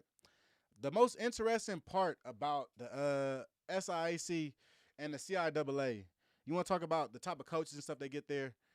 In the SIAC and the CIAA, they probably are the blueprint for how to hire coaches. I think the SIAC is probably the blueprint for how to hire coaches, right? You got a coach down there at Albany State right now, Quinn Gray, right? Quinn Gray is a former Florida A&M player. He was like one of the best quarterbacks of FAMU history from what I've heard, and he's a good player. But with Quinn Gray, right, you hire him at Albany State. He was the, offensive assistant at Memphis before he was the head coach at Albany State, but he's a former player. The SIAC does not fret when it comes to hiring former players. They're all in on them, right? You saw a guy like Sam Shade also, right, that goes to Miles, another former player. You talk about Teddy Keaton, much different prospect, much different coach. You want to talk about a guy that actually was born through the ranks of SIAC, right? Even before he was at Allen, he was still in the SIAC before then, right? And then goes to Clark Atlanta. So that's a guy that really builds things, right? You talk about Chennis Berry. That's a guy that literally built the Benedict program. He inherited them. I think his first year he was like 5-5. Okay, so yeah, if you want to talk about different coaching prospects, who to bring in next, 100% reach down to the Division II ranks, because in a lot of these cases, these Division II and Division I HBCUs are playing each other anyway. You have a peek at them anyway, right? You kind of already know what you got. This year, Quinn Gray is going to go to Florida A&M to play FAMU and James Cozy. I think that Quinn Gray could be the head coach at FAMU and have them working way better than James Cozy could. And this game is going to be a tryout. Albany at FAMU. Boogie. It's going to in a couple weeks. It's coming up. But I think it's going to be a tryout for Coach Quinn Gray to see if he could be, what he could do against a FAMU squad. We saw a couple of years ago, Albany State went in to play against FAMU, a Willie Simmons team. And Albany State did very well, and they lost the game I think it was 10-21. So some of these games will be tryouts. We saw Sam Shade. It was a tryout game. We saw him. Sam Shade last year at Miles College. Played against Alabama State. Been playing in the last 2 or 3 years, very close, and even beat them a year ago. Okay? So when you talk about the SIAC, SIAC is probably the G League for the SWAC and the MEAC, right? You talk about guys that are ready to go up from there, you're looking at D2s first. Another example, Sean Gibbs, the coach at North Carolina A&T. Last year, he was the head coach at Fort Valley State. A lot of these athletic directors are already noticing it, and I think fan-wise, everybody's beginning to warm up to the idea of Division II coaches moving up the ranks to Division I coaches, because a lot of people like to use this whole banter of, that's a D2 coach. In many instances, the D2 coaches probably had maybe 10 or 12 less scholarships than your head coach just had, right? So imagine that Division II coach with just a little bit more talent in most cases, okay? Imagine what he did with the talent he had, plus about 10 or 12 more guys. Think about it that way, rather than looking at it as, that's a Division II coach, and the Division II coach is a Division II coach for a reason. No, they're not. This isn't 1995 like it used to be, right? We don't have a lot of career Division II coaches like Alvin Parker down at Virginia Union, right? He's like one of his career Division II coaches. He's athletic director at Virginia Union and the head football coach. He's going to be there for a while, right? Remember how we saw Buddy Pugh as an AD after he was a head coach at South Carolina State? It's because he's going to be there. He's always going to be around that school, okay? When we talk about the Division II ranks, for the most part, and a lot of times in the SIAC ranks, you have a separate athletic director and you have a head coach. Two different guys, okay? It's not one guy running the entire show, because a lot of these head coaches get D1 jobs. You want to talk about Gabe Guardonia, I believe, was the former head coach at Albany State. I think he got moved up with a Division I job a couple years ago. Blue, what's the deal? Kalen DeBoer, NAIA coach. It happens all the time. I think the key in understanding who your coach is, or you're moving a guy up, who do you think is going to be the next guy? You want to look at what type of talent he was able to acquire at the D2 level, right? If he can acquire talent at the D2 level, you got to believe he's going to bring guys at the D1 level, right? Good example, Sam Shade. He was the head coach at Miles College. He's able to recruit a lot of good talent, to be honest, like a lot of good talent. He moves on to Alabama A&M. You got to imagine, not only is he going to bring some of the talent from Miles, but he should be able to attract way more talent now, right? You have a different logo on your chest now. Now when you go into these different high schools, you don't say, oh, yeah, I'm Miles, and the head football coach doesn't tell the kids this is the D2 coach. Feel me? Now he says this is the D1 coach. It's little things like that, right? You got to imagine the recruiting opening up way more for some of these coaches that they previously probably never had, right? Teddy Keaton could probably go to some schools in Georgia, some high schools, and say, I'm at Clark Atlanta, and they could say, where is Clark? Or thinking maybe it's Lewis and Clark University, right? But if he says, I'm from Jackson State, they know Jackson State. Right? A little bit of that name and brand recognition I talked about earlier with Southern is also something that I think is a benefit to a lot of these lower-level coaches that move up to Division I ranks. Even with Sean Gibbs going from Fort Valley State to North Carolina A&T, the biggest public HBCU, it makes a difference, right? You was probably one of these smallest colleges in Georgia, and now you're at the biggest HBCU. It makes a world of a difference in recruiting, and you got to give these D2 coaches at least some space to grow as coaches, right? But also some space to grow in recruiting. Okay, you can't get everybody to go to the top D2 school. It's just not gonna happen. It's not. I got a lot of stuff, y'all. I do want to do 2 shows this week though. So what do we want to do now? Before we end this. Oh, it was a funny tweet, man. Shout out to everybody that was watching the game this weekend, especially. But there was one tweet I really wanted to get at. Here we go. So I made a tweet this weekend, and why is all this stuff to the left like this? I don't like that. Hold on, let me fix this for y'all. Is that it? No, is that it? This is it right here. All right, here we go. So here we go. I made a tweet, man. Made a little tweet. I made a little funny. You just messing around, man. The game was already over. But here we go. Terrence Gray spent all this time trying to confuse us and confuse his damn self. Now, everybody kind of giggled at it. But then here go Miss Keisha Kelly up here. Did he confuse himself, though? No. Hold on. Did he confuse himself? Is that a question? Brother, is that a question? Did he confuse himself? Brother, y'all score. Did y'all score? Did Southern score a touchdown in the second half? He was confused. The boy was confused. Coach Graves, for weeks and weeks and weeks, you've been telling us, hey, look, man, we got a quarterback. We just don't know which one, and we don't want the other team to know which one. Brother, you don't know which one. And you still don't know which one. Hold on. We still here. We back. Hold on. There was a SWAC media call today, too. I did want to get to. I almost let you off the hook. Almost let you off the hook, Coach Graves. But there was a SWAC media call, right? And the SWAC media call, they also asked Coach Graves about this quarterback situation, and the boy still seemed clueless. So, Miss Keisha Kelly, did he confuse himself? Chat, say it with me. Yes. Yes, he got no clue who should be the starting quarterback at Southern. That's the problem. That's why y'all lost. Do we not see that? And look, man, I understand it. Everybody want to stay cool with the coach. Everybody still want to get exclusive interviews. Everybody want to be able to talk and be buddy-buddy. But who going to tell the truth? Who going to tell the truth around here? And not you. And not you. There ain't no way. So, yeah, and I don't use it. I ain't reply there. I'm gonna respond on my platform, do it how I want to do it. You know what I'm saying? But at the end of the day, though, there are other people asking this question too. Quite obviously, Southern does not have a quarterback. If you got 2 quarterbacks, you got none. Right? And if you pick the wrong one, you really ain't got a quarterback. That don't make no difference. Just putting a name on that list don't make no difference.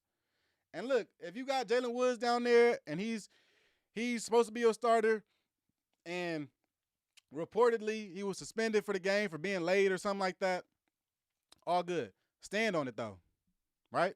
Coach Gray, stand 10 toes on this because don't bring him back next game and he throw for 300 yards.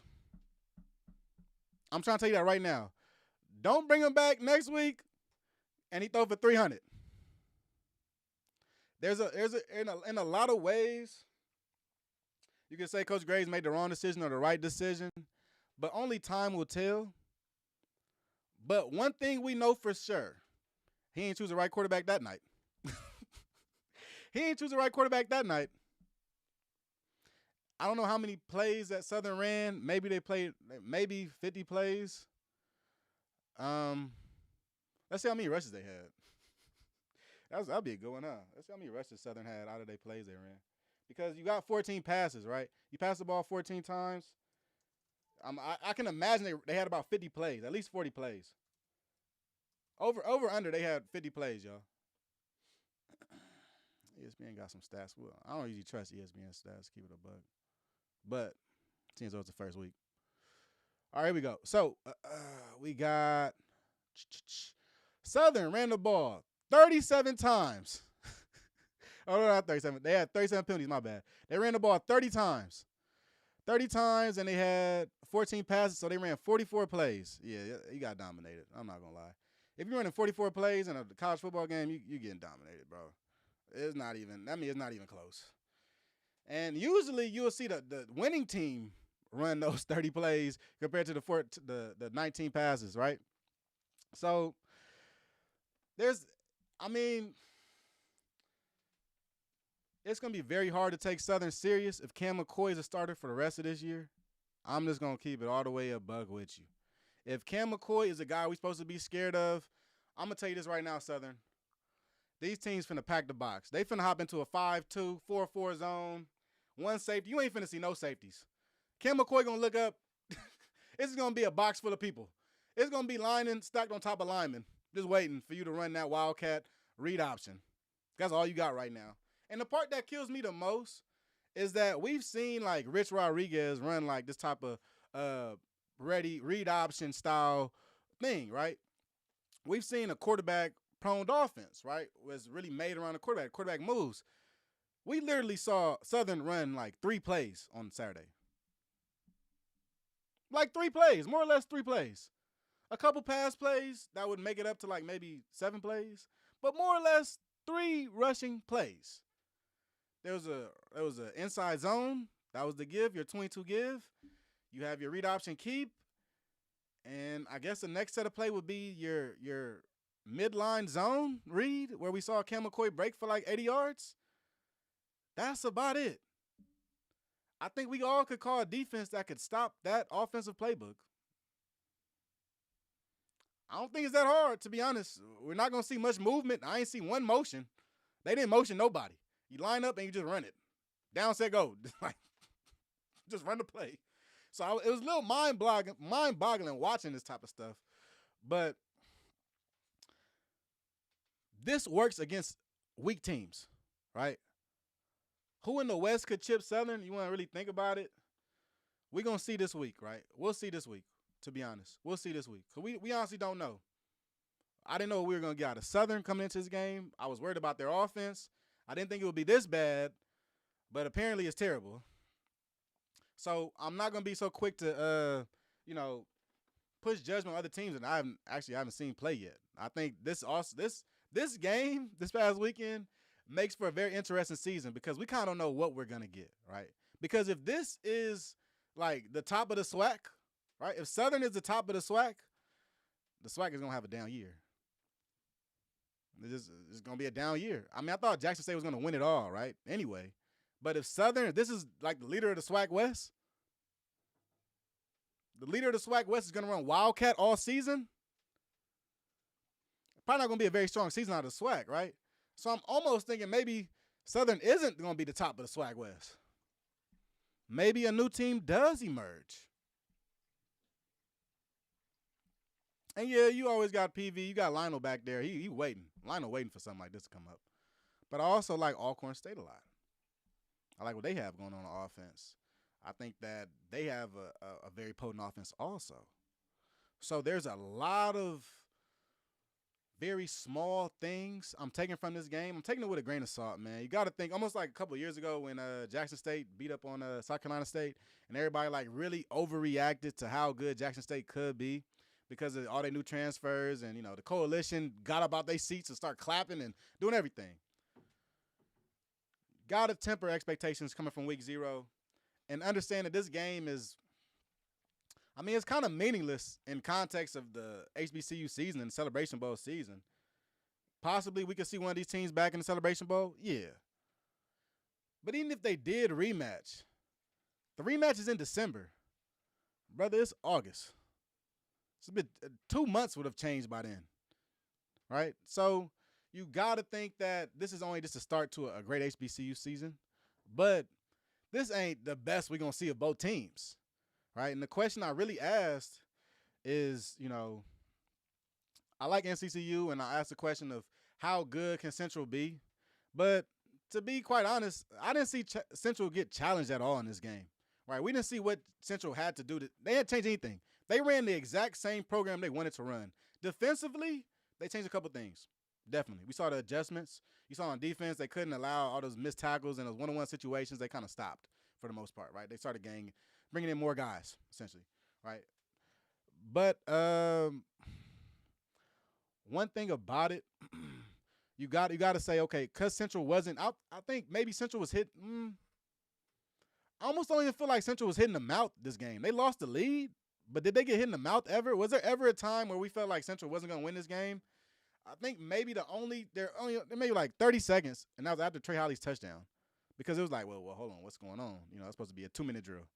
So maybe after Trey Holly's touchdown, we may have had an inkling of this might be super competitive or this might be a close game, but I never really got the feel that Central got hit in the mouth at all. They were never down by 2 scores or anything like that. What y'all saying in the chat, man? Chat blowing up, man. Shout out to everybody, man. Make sure y'all like this thing. Let's check it out. Chris Dukes, man, you talking about Valley 17 or 14? You just relax, brother. Relax. We might do a live show if that happened. KJ, I play in the co-ed flag football league, and I wouldn't have dropped like. And that's another thing too. Everybody kept bringing up this whole Southern's receivers kept dropping the ball, and look, I gotta agree with y'all. They did drop the ball, but the fact that your only chance for a completion are like 30-yard bombs, 40-yard bombs, you can't live on that. You're not living right if you're living on that, right? And if you think about it, if they would have caught those plays, Southern's offense could not move the ball past the 50-yard line besides the big play. You are literally leaning on the big play to score touchdowns or even to move the football.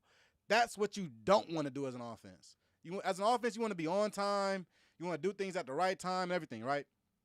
And to me, simply put, I'm not going to lie. I don't know if maybe these receivers were surprised to get the ball. Maybe they just honestly didn't think the ball was coming out. Or, there's no excuse for dropping the ball. If hit both your hands, you got to catch it. Or, quite simply put, maybe they've been going with Jalen Woods this whole time. Maybe Jalen Woods has been going with the ones this whole time, and then literally on the day of the game, Jalen Woods is late for the bus, and now you put in Cam McCoy in, and this, quite honestly, sometimes it's a different look. No excuse, but I know from a receiver's perspective, from experience, when you get new quarterbacks, there's a new launch point, new release point, it's a whole bunch of new stuff. And if you aren't getting much live scrimmaging with that quarterback, it's definitely going to be different on you as a receiver, understanding the velocity, where the ball's coming from. And, it may not have been the situation, but just giving a little context to some of these drops. But at the end of the day, though, Southern, if this is your offense, Mark Fredericks, if this is what you're going to run all year, y'all got to catch these, because that's the only way y'all going to move the ball this year. So, KJ, 100%, they got to catch it. If this is their offense, if this is all they're going to run, if this is what's going to be required of them to win football games, you got to do it, bro. You just going to have one catch for 50 yards every game. That's the life you living right now. Southern receivers live with the 2 catches for 37 yards. That's what's, one catch, 47 yards and a touchdown. You got to live with that. That's just what's going to come for you, which is kind of tough to live as a receiver. You want to get a little warmed up, get the ball, some short distance stuff. That's another thing to me. Were these receivers ever warmed up? Did you ever get any of these receivers going in particular? Or are you just, pepper spraying every receiver with a random target every now and then? Right? Are we building any chemistry with one guy in particular to get him to rock, get him going, ready to go? Do we have any matchups that we like a lot that we can lean on? Or are we just pepper spraying the ball out trying to find a guy every now and then? It makes it a little hard to get things going. I'm not gonna lie. There's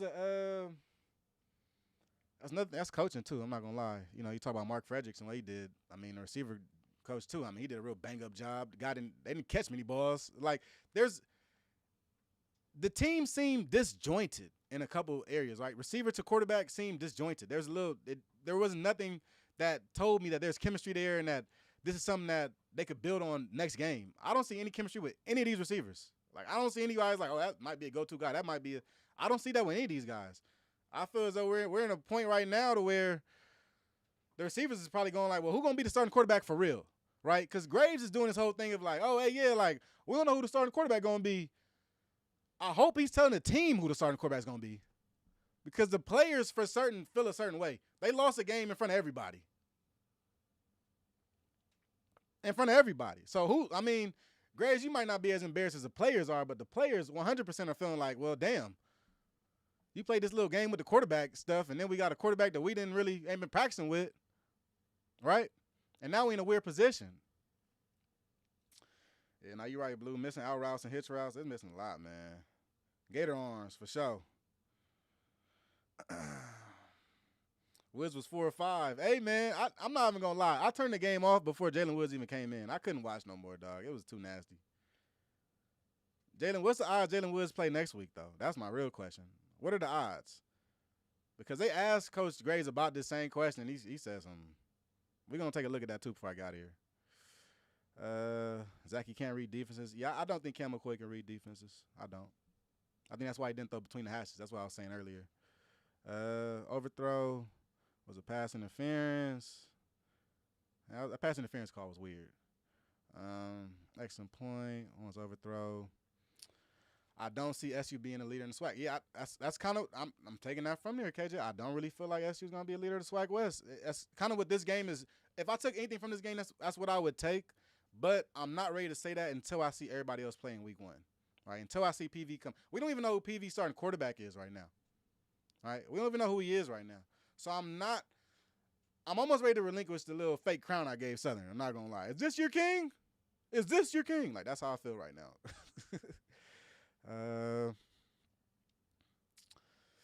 NCCU O-line is great. Yes, 100%. Walker Harris is up to the task for sure. Valley by 3. Now, that's crazy. If y'all not doing that. See, that's what I'm saying. Y'all not doing that. Nobody is picking Valley to win this game. I'm about to play HBCU Pick'em with Brian and all them dudes, the Fangs Up podcast, all them. I guarantee you nobody picking Valley this week to win. Terrell Buckley? That's how we feeling about Terrell Buckley. We feel that good about Terrell Buckley. Let me bring this tweet up. I'm just reading the chat, man. Y'all funny. So we're going to bring up this video. Terrence Graves hopped on the SWAC call this morning and said a lot of nothing like always. Let me take this off the screen while I'm pulling it up. He said a lot of nothing like always, but they asked the right questions, I will say. They asked the right questions. We got some people in there right now. A lot of people in the HBCU space is getting on these calls, and they asked the right questions. So I can get with that. You feel me? It's about his answer that I got a problem with. It ain't the questions. It's his answer. It's if I feel like the boy is actually being honest or being upfront about things. That's the biggest thing. I don't feel like he's being upfront about this. I think I think now, we done put out the tweets and he done read the tweets. People done read the tweets to him. I think now he feels like it's him versus the media or the team versus the media, where you started this, Coach Graves. Same thing with Tremaine. You started this, brother. You brought this up. You told everybody, I ain't going to tell nobody about the starting quarterback. I ain't going to say nothing. I'm going to keep it quiet. I'm going to just, look, y'all going to know when the game start. And look, when the game started, we found out. And also he found out that he don't have a starting quarterback. So let's listen in to Coach, what Coach got to say. We just hear his side of things, right? We'll hear him out. Let's hear the boy out. They asked him some other stuff before. I hate when the first question ain't straight to the point. But, they got to get a little recap. So he gave his recap, and then he hops into it. So I'm going to let it play out. We'll listen to all of it, y'all. SWAC Challenge in Atlanta was a great venue, great atmosphere. The crowd, everything. You know, the weather held off. Looked a little dicey in the morning, but we were able to get through the game with no bad weather or any delays. I thought, both teams came out fired up, ready to go, and I was, um, you know, North Carolina Central did a good job of playing the game the way that they played it, and I'm disappointed with the outcome because I didn't think we played the way we were capable of playing at all times. We played well in spots, but we didn't play well enough or consistently enough to come out victorious. And so we gotta look at it, and we have to make sure that we go back and fix what those things are because a lot of stuff is very fixable and correctable. Now we just have to put that on the shelf and get ready to go play Mississippi Valley this week. Appreciate those opening comments, Coach. First question goes to Wayne Cartwright. Hey, Coach Graves. Good morning. I wanted to, I know Cam McCoy, he started, played the bulk of the game, but what I wanted to ask. Hold on, what y'all say right here? Said volume? Volume low? Let me make sure, man.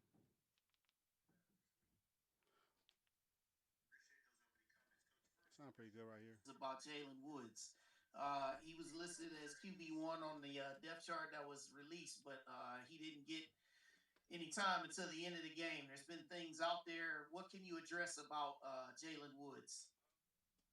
Well, basically, I know there's things out there, and we did what we have to do in order to continue to run the program the way it's supposed to be run. I said they can't hear. Hold on. Y'all can't hear? 1 second. Let me get it right for y'all. Don't worry about nothing. All right. Let's get this. Probably got to restart the thing.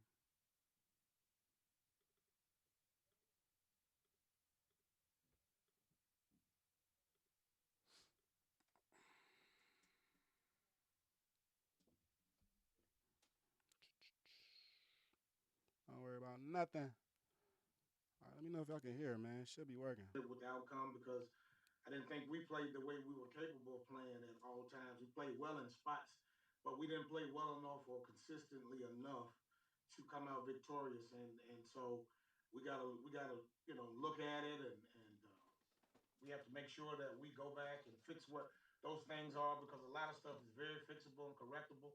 Now we just have to put that on the shelf and get ready to go play Mississippi Valley this week. Appreciate those opening comments, Coach. First question goes to Wayne Cartwright. Hey, Coach Graves. Good morning. I wanted to, I know Cam McCoy, he started, played the bulk of the game, but what I wanted to ask you is about Jalen Woods. He was listed as QB1 on the depth chart that was released, but he didn't get any time until the end of the game. There's been things out there. What can you address about Jalen Woods? Well, basically, I know there's things out there, and we did what we have to do in order to continue to run the program the way it's supposed to be run. And so, it was an internal deal, some things that we had to do and take care of, and we'll move past that and we'll go forward. Well, good luck against Mississippi Valley State, Coach. Thank you. All right, I ain't gonna lie. That's where I gotta stop you at, Wayne. Wayne, you should have followed up with that question, bro. Wayne, follow up with that question. Who do you think gonna be starting this week? What's the disciplinary action? What happened? Did it involve him coming late to the game? Because Coach Graves getting off of this. Oh, I got my boy looking crazy right now. My bad. Oh, you always got a little. All right, but yeah, but what? Come on, man. It's part of it. Let's finish it. Let's finish watching.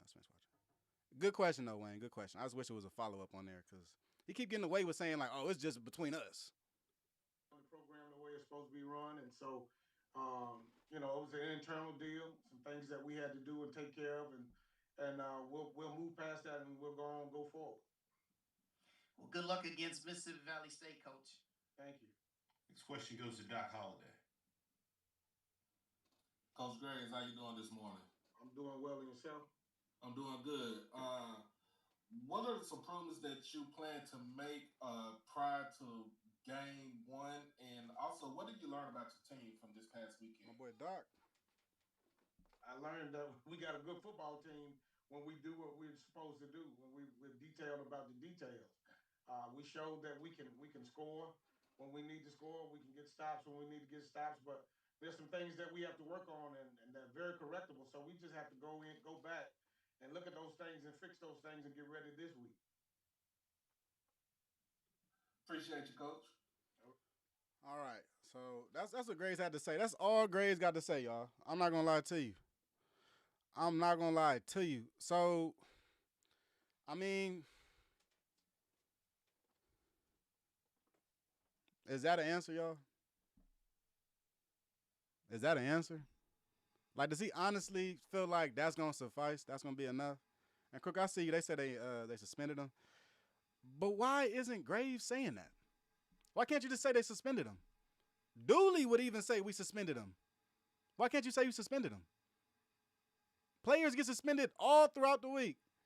Volume is bad. Hold on.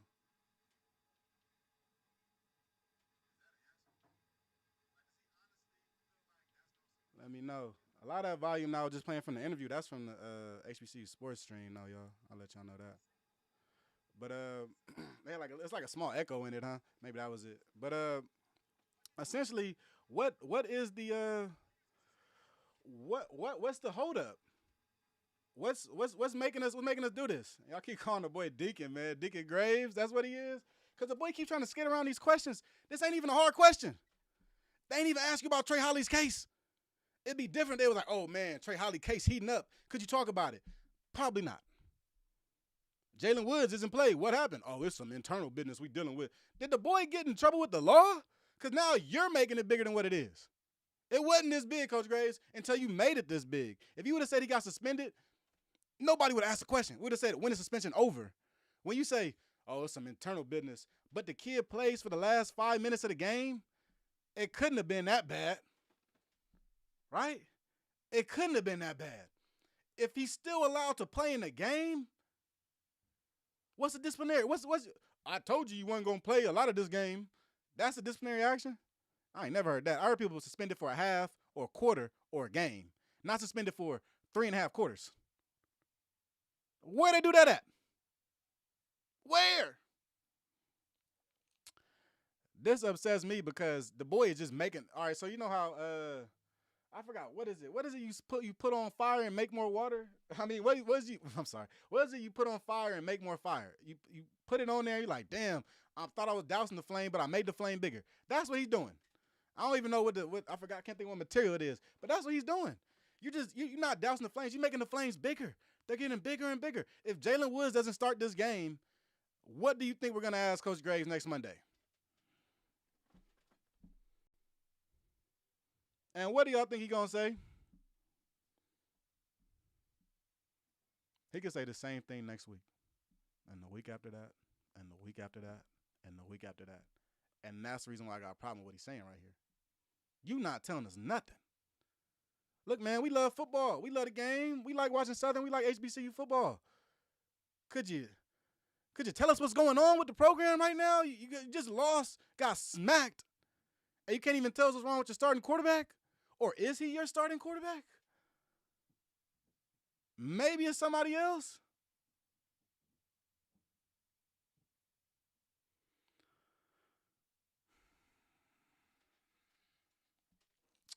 There's a couple ways, and I'm looking at this, and I'm going like, all right, Graves, and I don't know, maybe the Southern coaches are like this, because Dooley was a little like this, but like I said, Dooley would tell us why or if he's suspended or not, okay, which is cool. The difference with Graves, to me at least, is that Graves doing his old school, I don't got to tell y'all approach. And, brother, look, let me tell you, your age group of coaches, I guess, I don't know how old Graves is, but your age group of coaches, Steve Spurrier's and the Buddy Pews, they have all aged out. A lot of these, Nick Saban, all these, I don't know how old you are, Graves, you look a little older, but all these guys have aged out. This old school way of coaching of, I'm going to do it this way or that way. You are about to start fights within your locker room. Because it's going to be, look, don't lose the Valley this week. Don't start McCoy and don't lose the Valley this week. I'm going to tell you that right now. Because if you do, the team is going to go, we are better than Valley. Why didn't we win? And that's when you start pointing fingers. That's when you start pointing fingers at people. Because we are the better team. Why didn't we win? In some ways, you might be able to say that talent-wise, Southern may have been more talented than North Carolina Central. In some ways, they weren't talented on the offensive and defensive lines. That's for sure. But in some ways, you could say, they may have a better. Maybe Trey Holly is a better running back than CJ, right? Maybe he didn't get enough touches. We don't know, right? He's very explosive. Maybe your quarterback is or couldn't. We didn't even see Jalen Woods. Maybe he is better than Walker Harris. We don't know, right? You still have potential to go off of, right? And you still would think that talent-wise, the Southern squad is solid. If they lose the Valley, there's no other reason but schematics. I don't care what Terrell Buckley got on the. I have seen their little promo videos. Them linemen looking like they 5'10" and 6 feet, man. They don't look ready for ball. Keep it a buck. And they let go of my boy Wyatt down there, too. They should have kept him. He was doing good recruiting. I don't like that. So, going to this next matchup, I don't think Southern is in for like mid-season firings and stuff like that. And I do think Southern's going to beat Mississippi Valley. But this is a problem that could be fixed with a coaching change or like an enlightenment, Sometimes coaches understand, oh, man, this isn't working. Let me try this or let me try that. They have to do that. But if not, though, I did see something that was floated around that I did like. And it was the idea that Coach Fred McNair assumes offensive play calling duties, which I wouldn't be mad at, right? So let's take a look at the Southern coaching staff right now. Let's see where everybody is. Let's see who's where. Let's see who should be where, So 2025 coaching staff, grades put together. We got Mark. Okay, hold on, let me move this over for y'all. All right, so we got grades up top. Mark Frederick, the infamous Mark Frederick. What are you doing, brother? All right, Henry Miller, that was the boy that was sweating. He in the thumbnail right now. And then we got our quarterbacks coach, Coach Fred McNair. So, a lot of times in offenses or within coaching staffs, the quarterback coach is pretty up there. He's pretty much one of the guys that's pretty close to play calling. Usually, sometimes the quarterback's coach will be in charge of passing game duties on the offensive side. It's a thought. It's, at this point, what is better than Mark Fredericks at offensive coordinator? Because if not, we're going to see a lot of inside zone and a lot of veer option keeps by the quarterback. And your occasional deep post route. He love a deep post route. If you want to, there's so many other guys out there you could have gotten off season. There's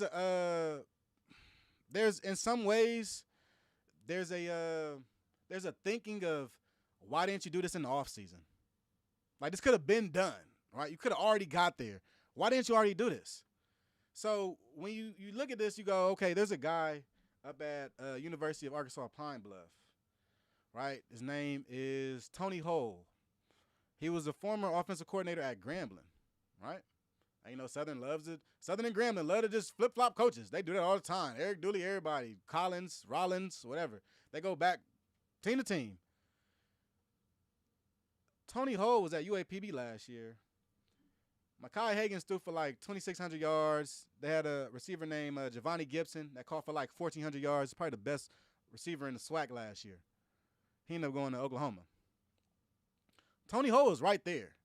So in the offseason, you really thought that Mark Fredericks was better than a lot of these other coaches. Because from my understanding, a lot of these assistant coaches are on one-year deals. They do 1 year, and then it's up for negotiation next year, every year. 1 year deal, 1 year deal, 1 year deal. And then you got your head coach that gets a 3-year deal, and he's able to bring guys back or let them walk, right? Why didn't you bring in Tony Hole? Or did you think that this was going to work? And there's no way you thought all through the offseason that this Mark Fredericks offense was going to work. And if you do, I am now questioning your judgment as a head coach. Because to me, this has been a problem. Mark Fredericks, if I'm not mistaken, was there last year also. Let's make sure. I'm pretty sure he was there last year too.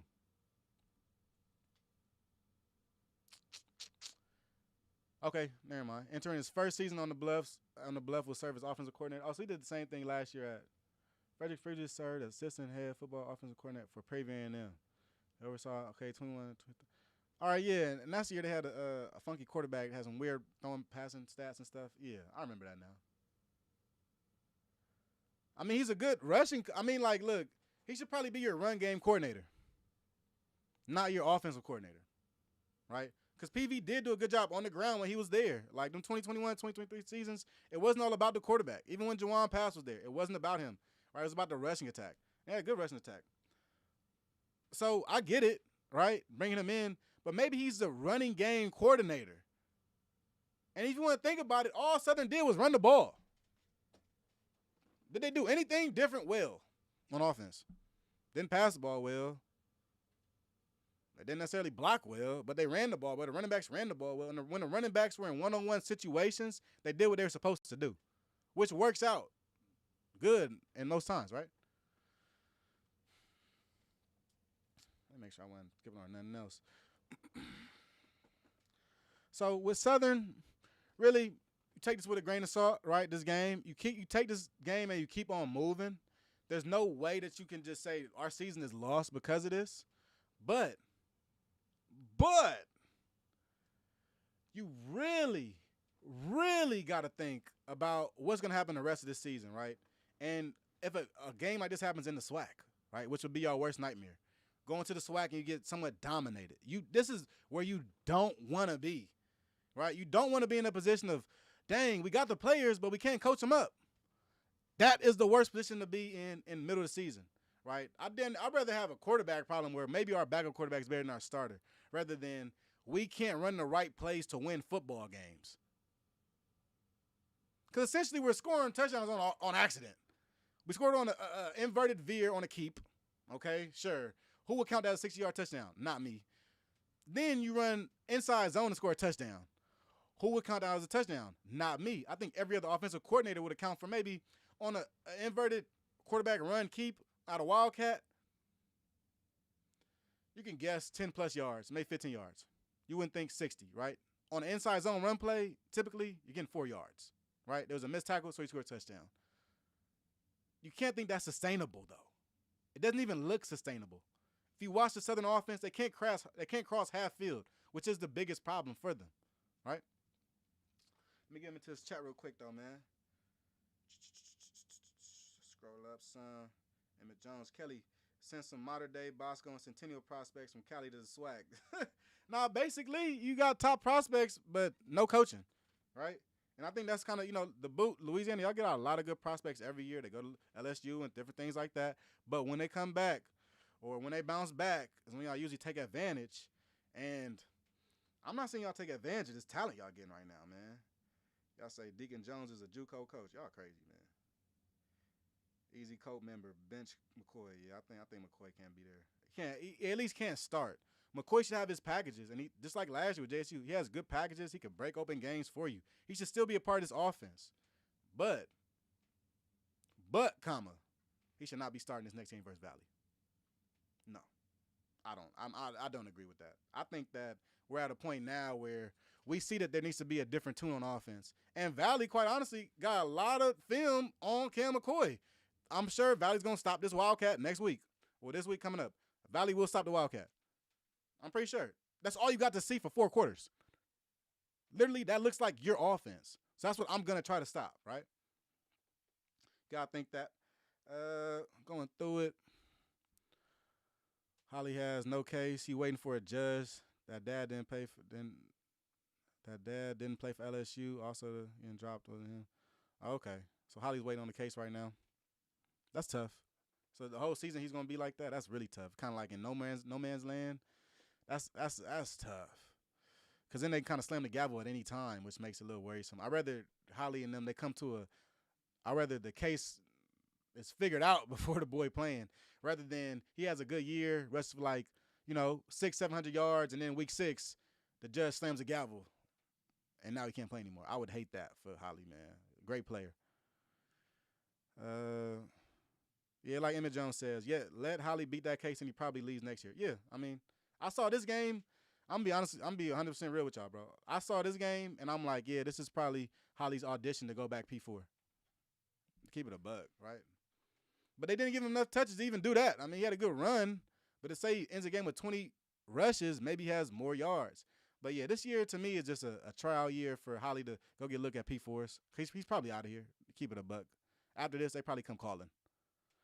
If Floyd Chalk at Grambling could go to San Jose State after like a 600, 700-yard season, I'm sure Trey Holly's going to get some great looks out of this. And once the case is resolved, I'm pretty sure he's gone. Yeah, you can't say he suspended him because he let him play. Right. Exactly what I'm saying, Amanda. You say he suspended or like we're going through some behind the doors type stuff, but you let him play the game. So he's obviously not suspended. And now coming into this game, you don't say he's suspended at all. You didn't even say he was suspended that game. I think Blue came up with it and dropped the news on us, but I don't understand it. I don't understand it. I can see how it comes out and everything, but I truly don't understand it.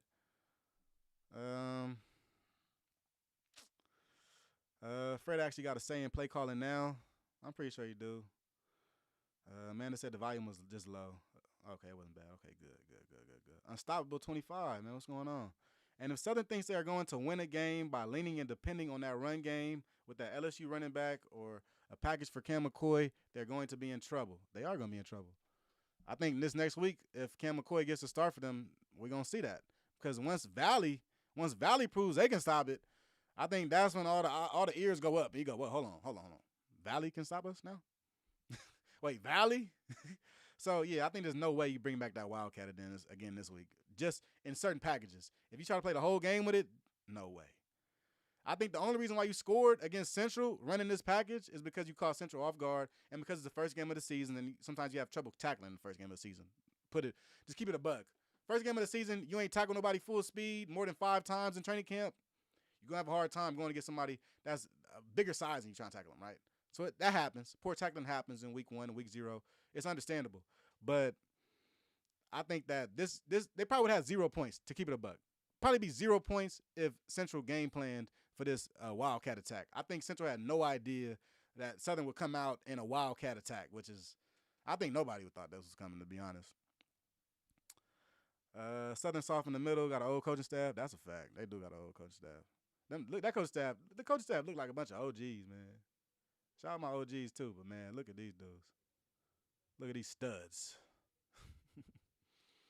Take this off the screen real quick. Throw this up here. Look at these studs, man. They got a bunch of OGs, man. All these dudes sit in the backyard for show after the games. They sit in the backyard, front porch, thugging it for show. Free Holly till it's backwards. He is free. Thank you, Crook. He free. Frederick was there last season. Okay, yeah, I thought he was there last season. Why they say it's his first season at the Bluff? All right. Blocker for the fullback. Dudes keep it. Crook, leave Crook alone. All right, man. I'm done yapping, man. We got practice in an hour, so I got to go ahead and get ready for practice. I'm finna go to El Unico, get me a burrito with everything in it. Carne asada style, everything in it. Go eat that for my little pre-practice meal, man. I got to go coach the girls flag football. I appreciate everybody for tuning in with me, though. I ain't going to lie, man. Always solid starting out with y'all. We was up here for 2 hours, a little 2-banger. I'm trying to come back give y'all like a 4-banger or something. Oh, but let me let y'all know this, though. This week, though, y'all know I do talk D2 football all the time. I'm bringing my boy Just Josh Sports up here, man. Hold on, man. Let me show y'all Just Josh Sports. I'm bringing Just Josh Sports up on here on the platform. And we're going to talk about a little bit of Division II football. And my boy, he's the same guy that dropped the news about Eric Gilbert playing tight end at Savannah State this year. So definitely super knowledgeable. He has a bunch of dope information about Division II football. We'll talk about the Clark Atlanta matchup against Valdosta State. That's going to be at Leeds at Legion Memorial Field or Legion Field. We'll also speak about the other big matchups like Albany State and Shaw. And I really want to get into the mind of the boy because I want to hear him. I want to hear him all about this, right? I think the SIAC is gonna win more games against the CIAA this year, right? Last year they lost all 6 matchups. Okay, very shocking. But to a lot of the SIAC watchers, you kind of already knew the conference was literally like just robbed of talent the past couple of years. So we kind of saw it coming. But this year, though, it looks like the SIAC is begin to mount up that talent again, mount up loads of talent. So you got to think the SIAC is going to come and really bring some in here, man. So I got in the chat, man. Dukes. I y'all in here joking. But yeah, be on the lookout for that. It'll be a little show. Probably be a premiere. Probably be a pre-recorded show. I probably won't go live for that. Cause we got to figure out the live guests and stuff. We'll do that. We'll get to live guests though, y'all. Don't worry about nothing. But be on the lookout for that. Just Josh Sports. We'll be on the Lace Up Podcast Network this week. We'll be talking about some HBC football, some D2 football. I'm gonna try to get in like maybe an hour or two of talking ball with them, which will be super dope. So if you haven't already, please guys, go ahead, hit that like button, smash the like button, share this with your friends, and don't forget to subscribe to the channel, bro. Cause I go live throughout the week. Usually Mondays looking like my day, but it might get wild. I don't know when. So please subscribe so y'all know when I'm going live and y'all can tap in and talk to me and we can figure out all this HBCU football madness together, honestly. But everybody, I appreciate everybody for tapping in with me. It's your boy Kelly Flicks. You can find me on Twitter and Instagram, giving my HBCU thoughts at all times. Everybody, thanks